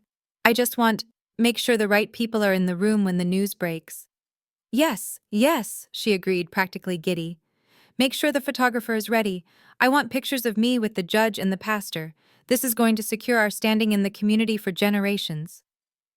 I hung up and looked at the RSVP list, filling up on my screen. Accept, accept, accept. They were all coming like moths to a flame, drawn by the promise of spectacle and status. They thought they were coming to a coronation. They didn't know they were RSVPing to a public execution, and I was the one sharpening the axe. 2 days before the Grand Jubilee, Dante decided his Range Rover wasn't shiny enough for the event. He drove it to the upscale car wash on Piedmont Road, the one where local celebrities and athletes go to get their cars detailed while they sip espresso in the lounge. It was a place to see and be seen, and Dante loved it. He pulled into the bay, tossing the keys to the attendant like he was handing out favors. Make it sparkle, Chief, he said, loud enough for the Falcons player sitting nearby to hear. I have a big night coming up. He strutted into the lounge, ordering a double espresso and pulling out his phone, probably to check if his imaginary millions had hit his account yet. He sat there for 20 minutes, scrolling and preening, until a commotion outside drew everyone's attention. A massive flatbed tow truck had pulled up, blocking the exit lane. The driver, a burly man in a neon vest, walked straight past the confused attendants and slapped a bright orange sticker on the windshield of the Range Rover. Dante jumped up his espresso, sloshing onto his hand. Hey, what are you doing? Get away from my car. The tow truck driver didn't truck. Even look at him. He just signaled to his partner, who was already hooking the chains to the undercarriage. Repo order, buddy, he said, checking a clipboard. Vehicle is 3 months behind on payments. Lien holder wants it back today. Dante's face turned a shade of purple I had never seen before. Repo. Are you crazy? I am Dante Jenkins. Do you know who I am? This is a mistake. Call the bank right now. I don't call banks, the driver said, unimpressed. I just tow cars. You want to argue? Call your wife. Her name is on the lease. The lounge went silent. Every head turned. The football player lowered his magazine, smirking. Dante stood there powerless as his status symbol was hoisted into the air. Tires spinning helplessly, the truck's engine roared to life, dragging the matte black SUV away, leaving Dante standing in a puddle of soapy water, holding a lukewarm coffee. My phone rang almost instantly, Dante screaming. Simone! He roared so loud I had to pull the phone away from my ear. What the hell is going on? They just took the Rover. They said you stopped paying the lease. Oh, did I? I said, my voice light and airy. Sorry, Dante. I must have forgotten. Things have been so hectic lately with the move and everything. You know how it is, you forgot, he screamed. Forgetting is leaving the lights on. Simone, this is grand theft. Auto fix it, call them back, pay whatever they want. I cannot right now. Honey, I said, typing away on my laptop, finalizing the PowerPoint for the party. I am actually really busy working, trying to scrape together some cash to pay off your credit card debt. You know, the one you racked up buying handbags for your sister-in-law. Money is tight, babe. You understand? You useless, he started, but I cut him off. Take an Uber. Dante, I said cheerfully. Or maybe call Mom. She seems to have plenty of money these days. I hung up and blocked his number for the next hour. Let him walk, let him feel the pavement under his feet. Let him realize that without me, he was just a pedestrian in a world of drivers. The grapevine. In Atlanta moves faster than fiber optic internet, especially when it involves a tow truck and a Jenkins. By the time the sun set on the day of the repossession, half the church choir knew. Dante had been left standing on the curb. Rumors were swirling like vultures circling a carcass. Some said Dante was broke, others whispered about gambling debts. But the most damaging rumor was the truth, that the Jenkins empire was a house of cards held together by his wife's credit score. Mama Lucille felt the tremors. She knew that her grand jubilee was in danger of becoming a grand roast if she didn't get control of the narrative fast. My phone rang at 8 p.m., just as I was finishing a room service dinner with Maya.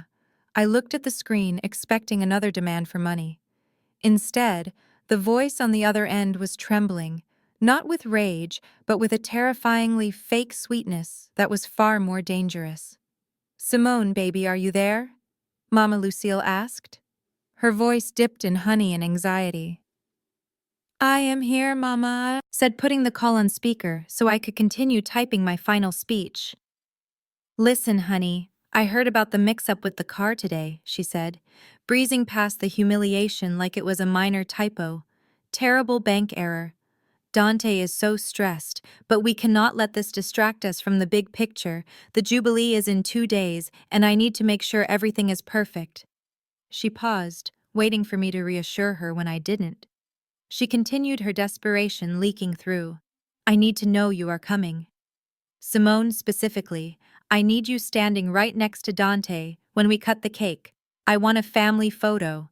Front and center, you, Dante. Me and Amber with little Elijah. We need to show these people that the Jenkins family is solid. That we are united. There is too much chatter. Simone, too many jealous tongues wagging about our business. If you are there looking beautiful and expensive like you always do, it will shut them all up." I almost felt sorry for her. She was trying to use me as a human shield. She wanted to hide her son's failures behind my success. She wanted my presence to validate his existence, to say, "Look, he still has the smart, rich wife, so he must be doing okay." She wanted me to be the paint that covered the rot in the walls. I leaned back in my chair, closing my eyes. She had no idea that I wasn't coming to patch the cracks. I was coming to swing the sledgehammer. "Of course I will be there, Mama," I said, my voice steady and reassuring. "I wouldn't miss it for the world. I already have my dress picked out, and Dante and I will be right there by your side when the cameras flash." "Oh, thank you, Jesus," she sighed, the relief palpable on the line. "I knew I could count on you, Simone. You are a good girl. Wear something red, honey. It signifies power. We need to look powerful." I smiled, looking at the blood-red dress hanging in the closet, waiting for its moment. "Red. It is, Mama," I said.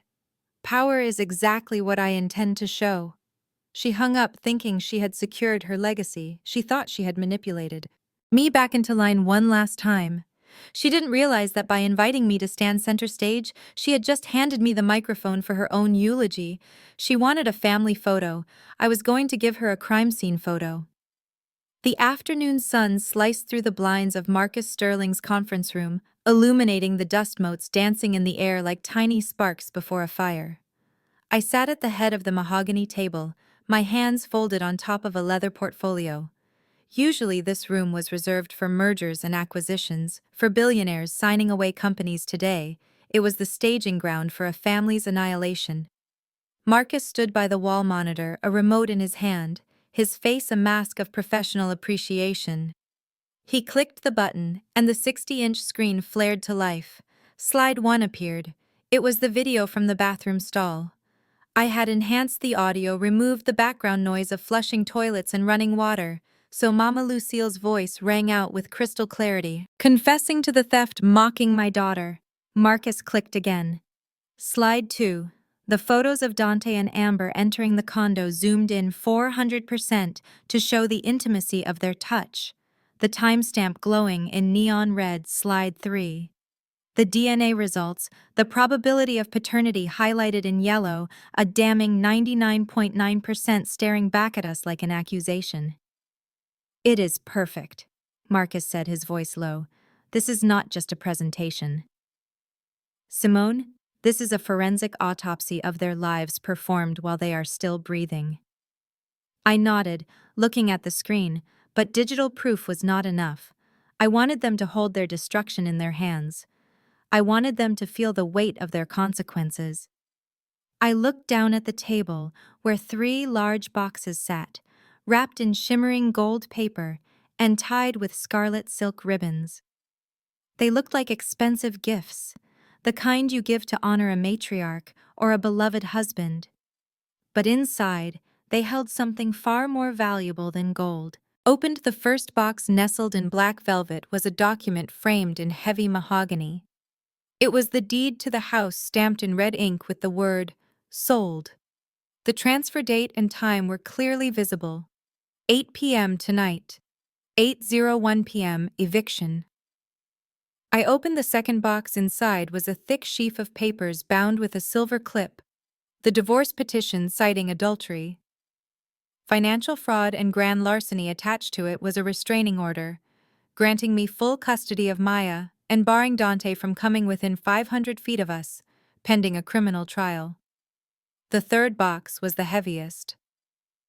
Inside was a copy of the dossier I had sent to the IRS, along with a draft of the indictment that my contact at the district attorney's office had assured me was being filed as we spoke: wire fraud, tax evasion, conspiracy to commit money laundering.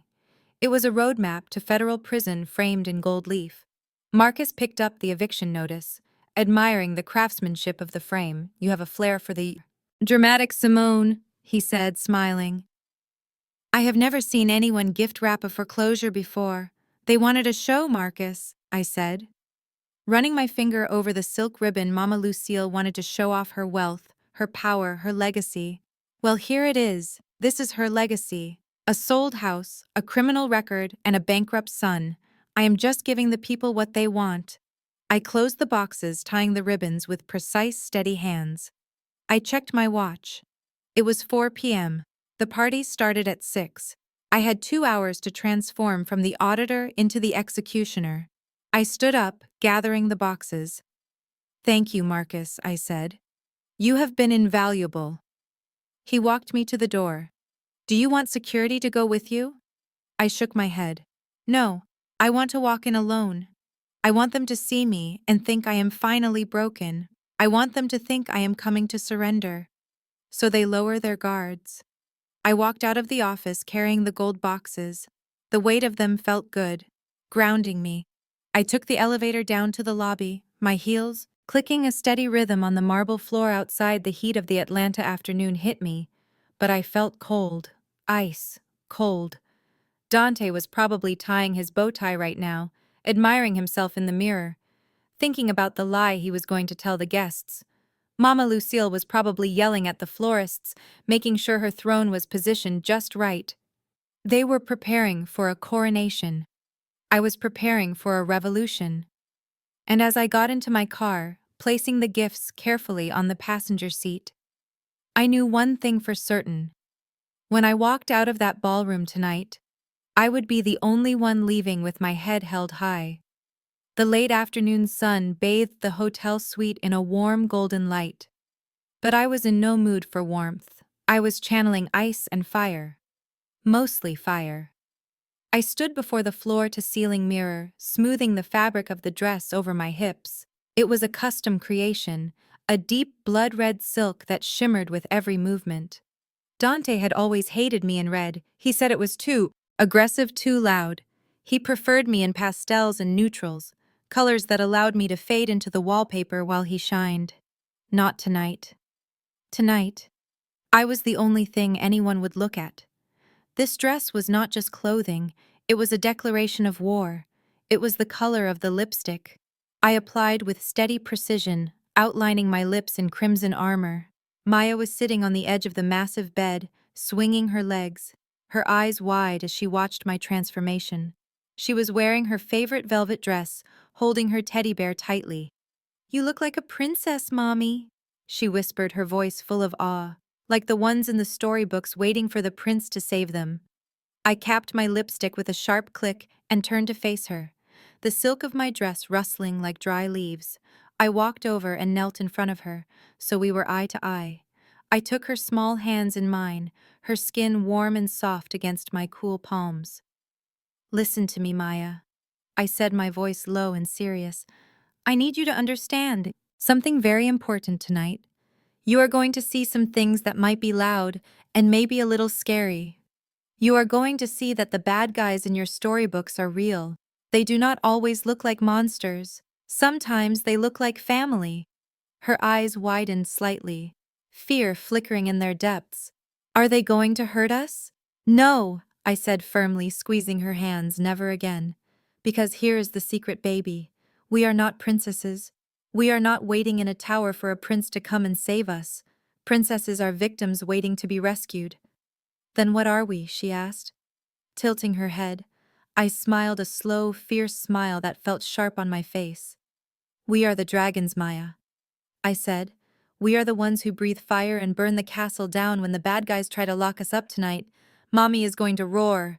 She giggled, the sound breaking the tension. Dragons are cool. Yes, they are. I stood up, smoothing my skirt. Dragons are very cool and they always win. I walked to the table where the 3 gold boxes sat waiting. They looked innocent enough, wrapped in their expensive paper and silk ribbons, but I knew they contained the end of the Jenkins dynasty. I picked them up, their weight reassuring in my arms. Let's go, little dragon, I said, nodding towards the door. It is time to feed. Maya hopped off the bed, grabbing her bear. We walked out of the suite, leaving the silence behind us. The elevator ride down felt like a descent into the arena. But I was not the gladiator entering the ring to die. I was the lion released from the cage, and I was starving for justice. As the doors opened to the lobby, I held my head high, the red dress flowing around me like liquid courage. I was ready to face them, ready to end them, ready to show Mama Lucille exactly what happens when you try to bury a woman who was made of fire. The St. Regis ballroom was a cavern of gold leaf and crystal, illuminated by chandeliers that cost more than most people's homes. The light fractured through the teardrop prisms, casting a kaleidoscope of rainbows across the crowd of 200 Atlanta elites. Mama Lucille had gotten her wish. The room smelled of expensive lilies imported from Holland, and the crisp, metallic scent of ozone and money. The tables were set with heavy silver chargers and napkins folded into swans, a display of old-school opulence that screamed, "We have arrived." At the center of it all sat Mama Lucille on a high-backed velvet chair that looked suspiciously like a throne. She was wearing a gold sequined gown that shimmered violently under the lights, making her look like a disco ball that had gained sentience. But it wasn't the dress that made my blood run cold. It was the jewelry around her neck. Glinting against her skin was my vintage Bulgari serpent necklace, the one my grandmother left me. On her wrist was my diamond tennis bracelet, the one I bought after my first big promotion. She hadn't just raided the wine cellar. She had cracked the safe. She was wearing my heritage like costume jewelry, parading my hard-earned success as her own family heirlooms. Standing to her left was Amber, looking like a child playing dress-up in her mother's closet. She had replaced the ruined Marquesa gown with something neon pink and strapless, a garment that showed too much skin for a church function. She was holding a champagne flute with a pinky extended, trying desperately to look like she belonged, but her eyes darted around the room nervously, scanning the crowd as if she expected someone to call security. She was laughing too loud, touching her hair too often, a nervous tic that betrayed her imposter syndrome. And then there was Dante, my husband, the architect of his own demise. He was working the room like a politician on the campaign trail. His chest puffed out inside his tuxedo, his smile blindingly white and entirely fake. I watched him clap, Judge Montgomery on the shoulder, laughing at a joke he didn't understand. I heard snippets of his conversation as he moved through the crowd. "Oh yes, business is booming. Just closed a massive development deal in Buckhead. This is just a small celebration. You know how we do. The guests were eating the food, the lobster bisque and the filet mignon, but they were also eating up the gossip. I could hear the whispers rippling through the room like a current underneath the jazz band's smooth melody. Did you see the size of that diamond on Lucille's finger? Surely Dante isn't doing that well. I heard rumors about a cash flow problem just last week. Well, look around. This party must have cost $50,000 at least. They were suspicious, yes, but they were also mesmerized by the spectacle. That is the thing about Atlanta society. They love a train wreck, but they love a party even more. They were drinking the champagne, unaware that it was poisoned with deceit. They were smiling at the hosts, unaware that the bill was coming due. And I stood in the shadows at the back of the room holding my red clutch tight, watching the golden family shimmer in their stolen light, waiting for the moment to flip the switch and plunge them into darkness. The heavy double doors of the ballroom swung open with a theatrical thud that cut through the low hum of jazz music and polite conversation like a guillotine blade dropping. I stood in the archway framed by the light from the corridor, a vision in blood-red silk that pooled around my feet like liquid fire. For 7 years, I had walked into rooms with my head down, shoulders hunched, trying to make myself smaller, trying to shrink so I would not bruise Dante's fragile ego. But tonight, I walked in with my spine made of steel and my head held high, wearing the color of war. Behind me walked Marcus. But this was not the gentle peacekeeper the family was used to seeing. His face was a mask of cold fury. His eyes fixed on his brother with a hatred so intense it felt like it could melt the silverware together. We moved into the room and the effect was instantaneous. The crowd parted before us, like the Red Sea, the guests stepping back with wide eyes and then hushed gasps. They were expecting the mousy accountant, the woman who blended into the beige walls. Instead, they got a dragon and her enforcer. I heard the whispers rippling through the crowd. Is that Simone? She looks incredible. Look at that dress. But I ignored them. My eyes were locked on the stage where the imposters stood frozen. Mama Lucille spotted me from her throne and scrambled up her face, turning a mottled shade of purple that clashed horribly with her gold sequins. She marched towards me as fast as her heels would allow, her stolen jewelry clanking aggressively against her collarbone. She intercepted me near the center of the dance floor, blocking my path with her body, her eyes bulging with indignation. Simone? She hissed, her voice a venomous whisper, meant only for me, but loud enough for the nearby tables to hear. What in God's name do you think you are doing, showing up here looking like that? How dare you wear that dress and try to upstage the birthday girl in her own ballroom? You look like a harlot. She grabbed my arm, her fake nails digging into my skin, trying to physically steer me away. Go to the kitchen immediately, she ordered, spitting the words out. Check on the catering. The crab cakes are running low and the servers are being slow. Stay back there out of sight until I tell you to come out. You are embarrassing me and ruining the aesthetic of my party. I looked down at her hand on my arm, then up at her face caked in makeup and delusion.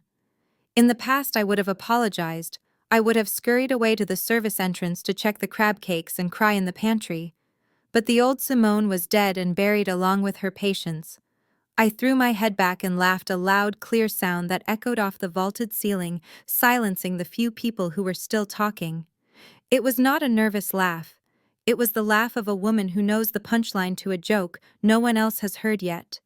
It was the sound of absolute freedom. I pulled my arm from her grip with a sharp jerk, causing her to stumble back in her heels, almost losing her balance. No, Lucille, I said, my voice projecting without effort. I do not think I will be checking on the crab cakes tonight. I think I will check on the truth. Instead, I stepped around her, leaving her sputtering and shocked in my wake. I walked straight to the stage, the spotlight catching the crystals on my dress, turning me into a beacon. The bandleader looked at me terrified as I reached out and took the microphone from his hand. Cutting off the music completely, I tapped the microphone twice, the sound booming through the speakers, demanding absolute silence. I looked out at the sea of faces, at Dante, who had frozen with a glass of champagne, halfway to his mouth, at Amber, who looked ready to bolt, and finally at Lucille, who was staring at me in horror, knowing she had lost control. "Welcome, everyone," I said, my voice smooth and dangerous. "Thank you all for coming to witness history tonight. Good evening, everyone, and happy birthday, Mama." "Lucille," I said, my voice echoing through the silent ballroom. I stood center stage, the spotlight burning against my skin like a second sun. I looked down at the woman who had made my life a misery for 7 years. She was standing near the buffet table, her mouth opening and closing like a fish out of water. Unable to comprehend that I had hijacked her moment of glory. "I know we are all here to celebrate the Jenkins legacy." I continued, smiling, that dangerous smile again. "And what is a legacy without a little history lesson? Mama Lucille always says that family is everything, and that honesty is the foundation of a godly home. So in honor of that spirit, I have prepared a short film, a little documentary, if you will, about the true heart of this family." I gestured to the audio technician, a young man I had tipped $200 earlier to follow my instructions. "No matter what, hit it," I commanded. The massive projection screen behind me, which was supposed to display a slideshow of Lucille's childhood photos, flickered to life, but instead of a sepia-toned baby picture, a grainy, high-definition video appeared. It was shot from a low angle, clearly taken from under a bathroom stall door. The room gasped collectively as the image sharpened. 2 pairs of feet were visible on the tiled floor. One pair wore scuffed orthopedic heels that every person in the room recognized as belonging to Lucille. The other pair wore sky-high, cheap red stilettos, the signature look of Amber. Then the audio kicked in, and I had made sure the volume was turned up to the maximum level. The sound of flushing toilets faded out, replaced by voices that were so loud and clear they seemed to be coming from the ceiling of the ballroom itself. "God, I cannot stand her." Amber's voice boomed through the speakers, dripping with malice. "She acts so high and mighty with her little blazer and her corporate job. When are we going to get rid of her, Dante, patience, child?" Lucille's voice answered, unmistakable in its arrogance. "We need her to pay for the Jubilee first. That party is going to cost $30,000. And you know, Dante does not have 2 nickels to rub together. We let her pay for the party. We let her sign the renovation loan for the lake house. And then once the money is secure, we kick her to the curb." The video continued, the conversation growing even more vile. "But what if she fights back?" Amber whined. "She won't fight back," Lucille scoffed on the recording. "She is weak. She is desperate for my approval. She thinks if she buys me enough gifts, I will finally love her. It is pathetic, really. We will strip her dry, take the house, and then tell the church she cheated on Dante. Nobody will believe the outsider over the deacon's mother." I stood on stage, watching the audience. The silence that fell over the room was heavy and suffocating. It was the sound of 200 people realizing they were witnessing a moral murder. I looked at Pastor Jenkins sitting at table 1. His fork had fallen from his hand, clattering onto his china plate. His mouth was hanging open, his eyes wide with shock. He looked from the screen to Lucille, his face a mask of absolute horror. This was the woman who sat in his front pew every Sunday, the woman who claimed to be a pillar of virtue, caught on tape, plotting the financial ruin of her own daughter-in-law. Lucille stood frozen by the crab cakes, her face draining of all color, turning a sickly shade of gray beneath her makeup. She looked at the screen, then at me, her eyes filled with a terror I had never seen before. She knew there was no spinning this. There was no lie big enough to cover the truth of her own voice echoing off the walls. I let the video play to the end, to the part where they laughed together, a cruel, cackling sound that sealed their fate. Then I signaled for the screen to go black. I raised the microphone to my lips again, breaking the deafening silence. "I hope you enjoyed the opening act," I said, my voice cool and steady. "But do not worry, the show is just the getting started, because that was just the trailer. Wait until you see the feature presentation." The whispers were just starting to rise from the tables like steam. But I was not done serving the main course. I looked at the technician and nodded once, just a subtle tilt of my head, and the screen behind me shifted again. The grainy footage of the bathroom disappeared, replaced by crystal clear, high-resolution photographs taken by a private investigator who knew exactly where to look. There they were, projected 10 feet high for all of Atlanta to see. Dante and Amber walking into the Ritz-Carlton, not as brother and sister-in-law, but as lovers. His hand was on the small of her back, her head resting on his shoulder. Intimate, undeniable. The date stamp in the corner proved this was taken just last week while I was allegedly grieving our separation. But the photos were just the setup. The punchline came next. A document scanned and enlarged so every person in the back row could read the fine print. Appeared on the screen. It was a standard paternity test from a reputable lab, the header clearly stating the names of the subjects. Dante Jenkins and Elijah Jenkins. The little boy sitting in the nursery right now, believing Marcus was his father. The numbers were highlighted in neon yellow. Probability of paternity, 99.9%.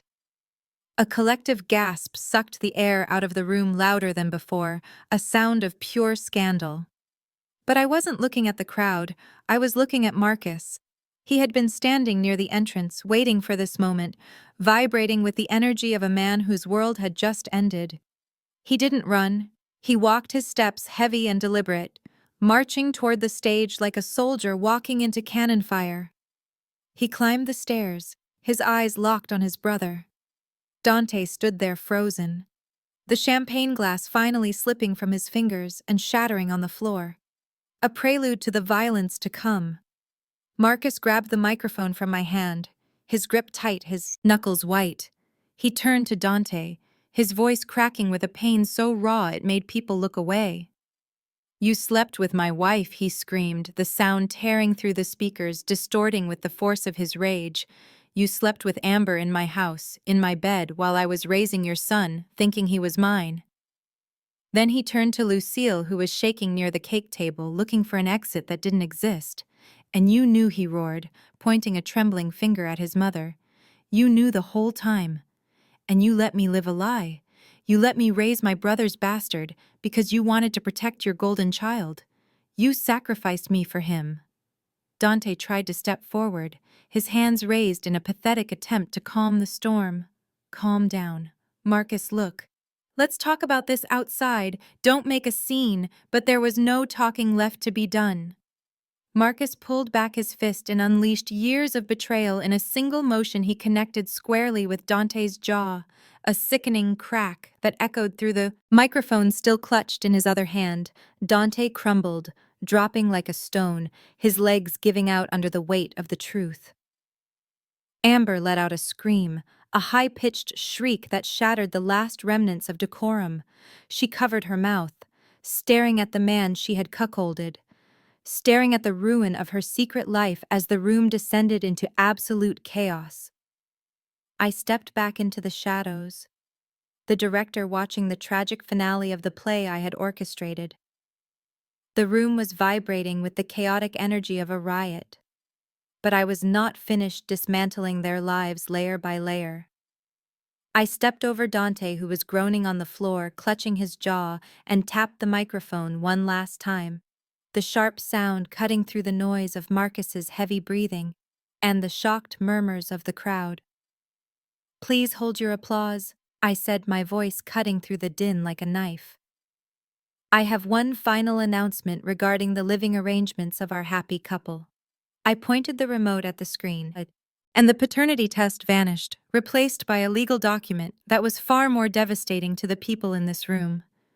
It was a property deed, stamped with the official seal of Fulton County and a bright red banner across the top that read, "Sold." "You see, Dante and Amber have been getting quite comfortable in the house on Oakwood Drive." I continued, my tone, conversational, almost helpful. "They have been redecorating, throwing parties and drinking my wine, acting like they own the place. But there is a tiny detail they overlooked: that house was purchased with my inheritance before the marriage, and it is titled solely in my name." I paused, letting that sink in. watching Dante's eyes widen as he looked up from the floor, spitting blood. And since I am a generous soul, I decided to liquidate that asset. I sold the house last week to a commercial developer who plans to bulldoze it to the ground to build luxury condos. Amber stopped crying and looked up, her mascara running down her face in black rivulets. Wait, what do you mean you sold it? We live there. Not anymore, I said, checking my watch with exaggerated slowness. You see, the contract had a very specific clause called vacant possession, meant to take effect today, at 8 p.m. sharp. It is now 8:45 p.m. That means legally anything left inside that house after the deadline is considered abandoned property trash. To be precise, I looked directly at Amber, smiling a cold, predatory smile. So right now as we speak, the new owners are at the house with a team of movers and a police escort. They are clearing out every single room into a dumpster, specifically the master bedroom closet. I believe that is where you keep all your designer handbags and that new wardrobe you bought with my credit card. Isn't it? Amber let out a sound that was not human. It was the wail of a wounded animal. She didn't care about the affair. She didn't care about the brother she destroyed. She cared about her things. She cared about the fake status she had built with leather and silk. My bags, she screamed, scrambling to her feet, her heels slipping on the polished floor. My jewelry is in there. My furs. You cannot do this. It is illegal. It is perfectly legal, I assured her, looking out at the stunned audience. The deed is done. Literally. The house is empty. Amber, stripped to the studs. Your things are currently on their way to the city dump where they belong. She collapsed back onto the floor, sobbing uncontrollably, pounding her fists against the wood, crying out the names of fashion designers like they were lost children. The audience watched in horrified fascination, seeing the shallow depth of her soul exposed. She wasn't mourning a home, she was mourning her inventory. I looked down at the pathetic tableau, the beaten husband, the sobbing mistress, and the matriarch, who was shaking in her sequins, and I felt absolutely nothing but the cool satisfaction of a job well done. They wanted to take everything from me, so I ensured they would leave with nothing but the clothes on their backs, and even those were probably going out of style. Just as the echoes of Amber's screaming about her handbags began to fade into the shocked silence of the ballroom, the heavy double doors flew open once again, but this time, it was not a grand entrance for a family member, and it was certainly not the dessert course. Marching in with grim determination were 6 officers in uniform, flanked by 4 men in the sharp navy windbreakers that strike fear into the hearts of every American citizen. The letters IRS printed in bold yellow across their backs. The music had stopped long ago, but now even the breathing in the room seemed to cease. The atmosphere shifted instantly from social scandal to criminal reality. The officers did not look around at the flowers or the crystal chandeliers. They moved with the terrifying efficiency of predators who had located their prey.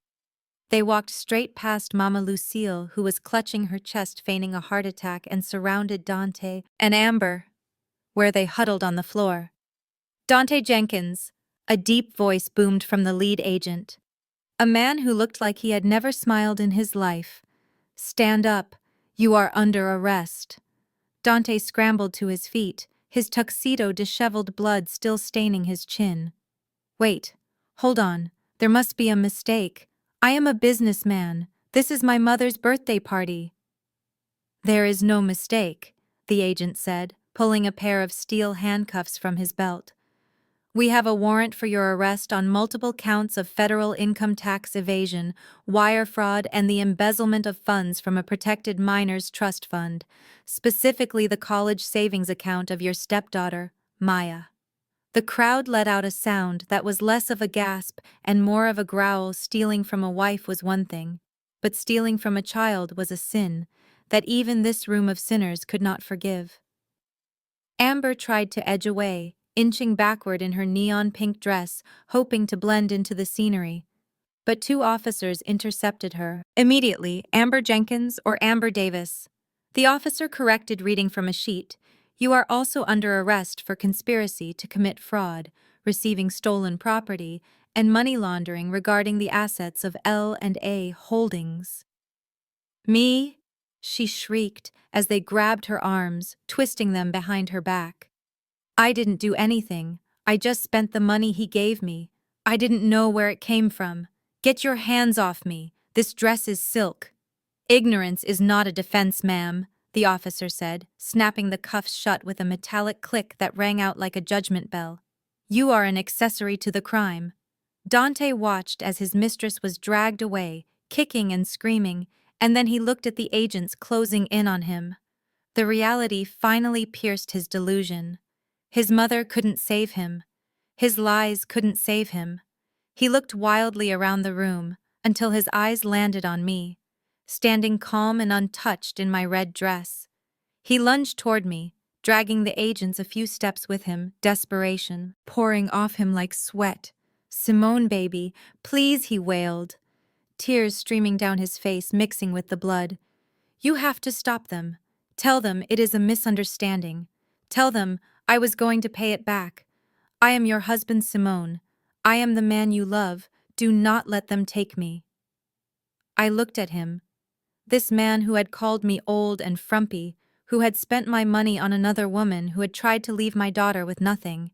He looked pathetic, a child caught with his hand in the jar begging for mercy he did not deserve. I reached out to a passing waiter who was frozen in place, holding a tray of drinks, and coolly lifted a flute of champagne. I brought the crystal glass to my lips, my eyes never leaving Dante's face. I took a slow, deliberate sip, savoring the bubbles, savoring the sweetness of the moment. I lowered the glass and smiled, a smile that didn't reach my eyes. I am sorry, I said, my voice flat and unbothered. I do not know who you are. My husband died a long time ago. You are just a stranger. With a rap sheet, I turned my back on him as the agents dragged him away. His screams of my name fading as the doors closed behind them, sealing his fate and opening my future. The sirens outside faded into the humid Atlanta night, but the silence they left behind in the ballroom was heavier than any noise could ever be. The police had taken the criminals, but they had left the architect of the chaos behind. Mama Lucille stood alone in the center of the dance floor, the spotlight still hitting her gold-sequined dress, which now looked less like a royal garment and more like a cheap costume from a failed play. She looked around the room, searching for an ally, for a sympathetic face, but all she found were the backs of the people she had spent her life trying to impress. The guests were not eating, they were not whispering, they were staring at her with a mixture of pity and revulsion. Then came the final gavel strike of her social execution. Pastor Jenkins stood up from table 1. He did not rush, he moved with the slow, deliberate weight of righteous judgment. He wiped his mouth with a linen napkin, placed it gently on the table, and walked toward her, the sound of his footsteps echoing in the quiet room. Lucille Jenkins, his voice boomed, not shouting, but carrying the authority of God himself. Look at me. Lucille turned toward him, her hands trembling, clutching the stolen diamond necklace at her throat. Pastor, please, she whimpered. It is a misunderstanding. Dante is a good boy. He just got mixed up. Enough.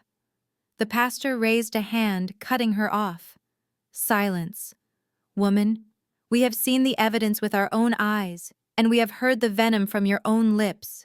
You plotted to destroy a faithful wife, you condoned adultery, and you mocked the sanctity of marriage in the eyes of the Lord. He took a breath, looking around at his congregation before delivering the verdict. Effective immediately, you are removed from the board of deacons. You are stripped of your title as head of the choir, and you are no longer welcome to lead any committee in this church. This level of moral depravity cannot be tolerated in the house of God. You have brought shame upon this community. Lucille, and we will not harbor a serpent in our bosom.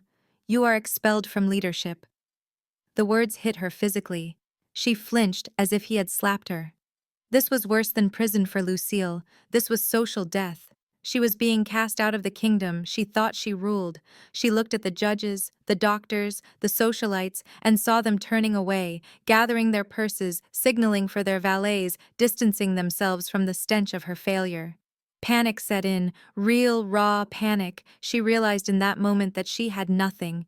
Dante was gone, the money was gone, the house was sold, and her reputation was in ashes. She scanned the room frantically until her eyes locked on me, the only person left who had any power. "Simone?"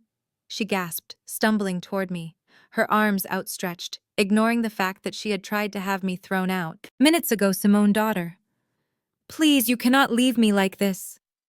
She grabbed my hands, her grip weak and clammy, tears cutting tracks through her heavy makeup. "I am an old woman, Simone," she sobbed. "I have nowhere to go. The house is gone. Dante is in jail. You cannot let your mother in. Law live on the street. It is not Christian. Think of Maya. She needs her grandmother." I looked down at this woman who had called me a harlot, who had laughed about stealing my money, who had treated me like an ATM machine for 7 years. I felt no anger anymore, only a cold, distant pity. I leaned in close so only she could hear me, intimate as a secret. "Do not worry, Lucille," I whispered, my voice soft against her ear. "I checked your financials too. You have that small state pension, and your social security checks. Do not forget about those." She looked at me confused, hope flickering in her eyes. "It is not much." I continued smiling sweetly, "but if you budget carefully, it is enough to rent a small room in a boarding house. Maybe a studio apartment on the south side. It won't be the St. Regis, but it is a roof over your head."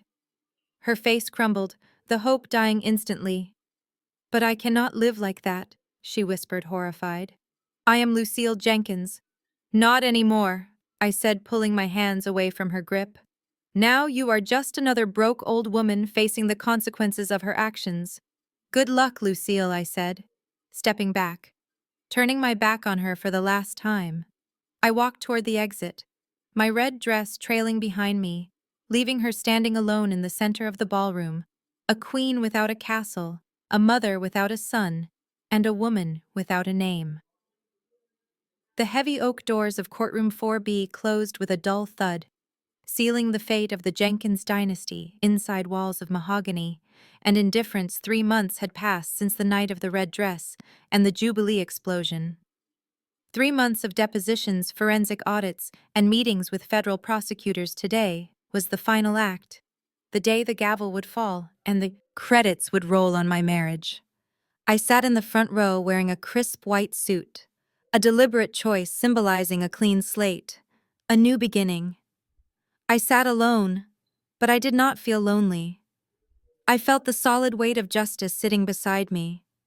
Dante sat at the defense table, but the arrogant mogul in the tuxedo was gone, replaced by a man in a bright orange jumpsuit who looked 10 years older.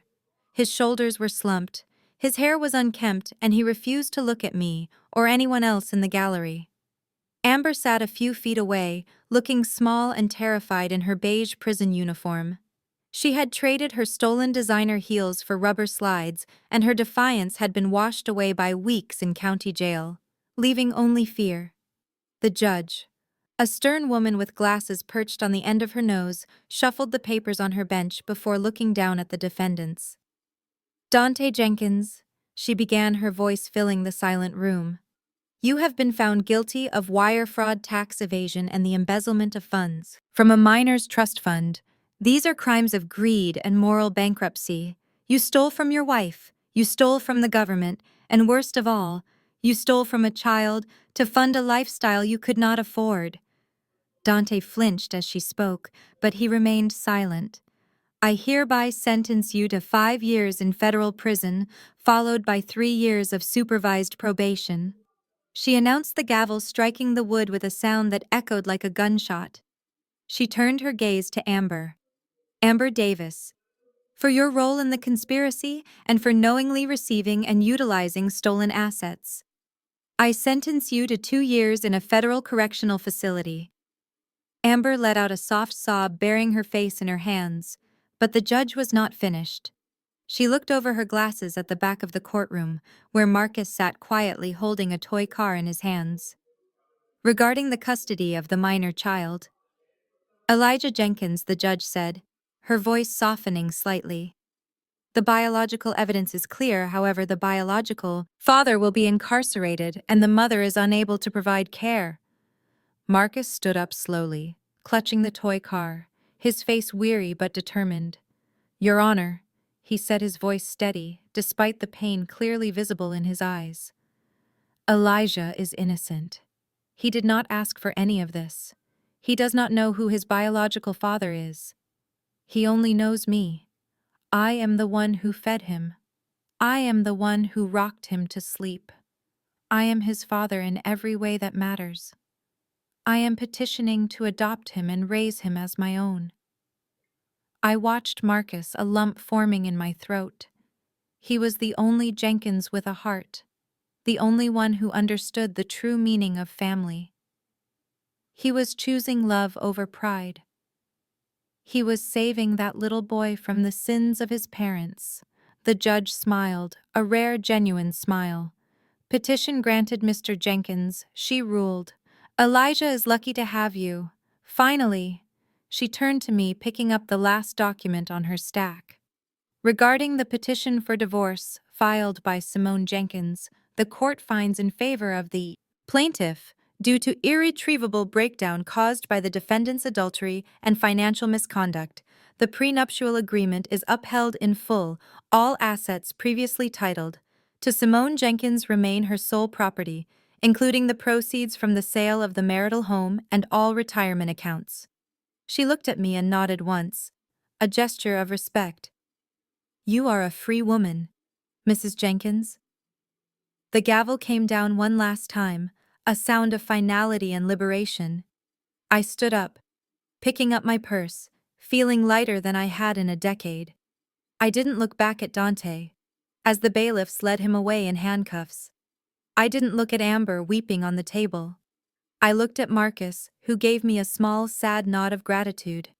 Then I turned and walked down the center aisle, pushing open the heavy doors. Outside, the Atlanta sun was blindingly bright, warming my face. The air smelled of magnolia and exhaust fumes. But to me it smelled like oxygen, like possibilities. I took a deep breath, filling my lungs with the sweet, sharp taste of freedom. The war was over. The dragons had won, and for the first time in my life, the future was a blank page waiting for me to write it.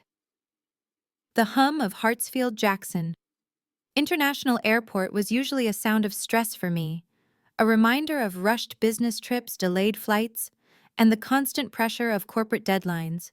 But today it sounded like a symphony. The rolling of suitcase wheels on the terrazzo floor, the announcements over the intercom, and the chatter of travelers all blended into a song of departure.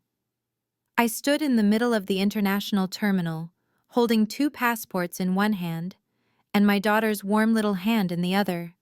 We were standing at the precipice of a new life, staring up at the departure board, where the word Paris glowed in bright yellow letters. Maya was practically vibrating with excitement, bouncing on the balls of her feet. She was wearing a little beret. I had bought her a playful nod to our destination, and clutching her teddy bear like it was her ticket to the world.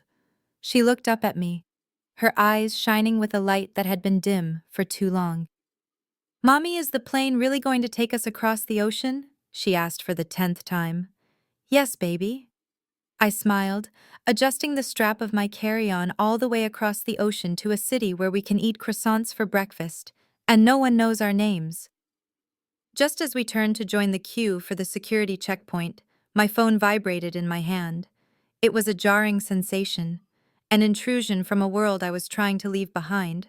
I looked down at the screen and my heart skipped a beat. Not from fear, but from a sudden cold realization of how pathetic the past had become. The screen lit up with a notification from a number I did not have saved, but knew instantly it was an automated message from the correctional facility. Global Tel Link, attempting to connect a collect call from inmate Jenkins Dante. I stared at the name blinking on the screen. Dante was calling me from prison, probably using His one phone call to beg, or to blame, or to demand money he didn't have. He was reaching out from his cage, trying to drag me back into the darkness, trying to tether me to his misery. He probably thought I would answer out of guilt or curiosity. He thought he still had a hook in me. For a second, I remembered the man. I thought he was the man I married, but that image was like a ghost, dissipating in the bright lights of the terminal. I didn't feel anger. I didn't feel sadness. I felt absolutely nothing. I didn't decline the call. Instead, I stopped walking and stepped over to a sleek metal trash can near a pillar. I turned the phone over in my hands, popping the case off with a satisfying snap. I used my earring to eject the small SIM card, the tiny chip that held my old number, my old contacts, the digital footprint of the woman who had been cheated on and used. I held the SIM card between my thumb and forefinger, and with a quick, decisive movement, I snapped it in half, the plastic cracking with a sound. That felt louder to me than a gunshot. It was the sound of the final chain breaking. I dropped the broken pieces into the trash can, watching them fall onto a discarded coffee cup. Then I dropped the phone itself right on top of them. I didn't need it anymore. I had a new phone in my bag, with a new number that only Marcus and my lawyer knew. I was not Simone the victim anymore. I was Simone the traveler. I walked back to Maya, who was watching me with curiosity. "Mommy, why did you throw your phone away?" she asked, tilting her head. "Because that phone was for the old life," I said, taking her hand again. "And we do not need old things where we are going. We only have room for new adventures." We walked up to the security officer. I handed him our passports, and he stamped them with a heavy thud that sounded like a seal of approval. On our freedom, we walked through the metal detectors, shedding our shoes and our jackets, shedding the weight of the last 7 years. As we gathered our things on the other side, walking toward the gate that would take us to France, Maya looked up at me, her face serious and thoughtful. "Mommy?" she asked, her voice quiet amidst the noise. "Are we free now?" I stopped for a moment, looking out the massive windows at the planes taking off, soaring into the clouds, defying gravity.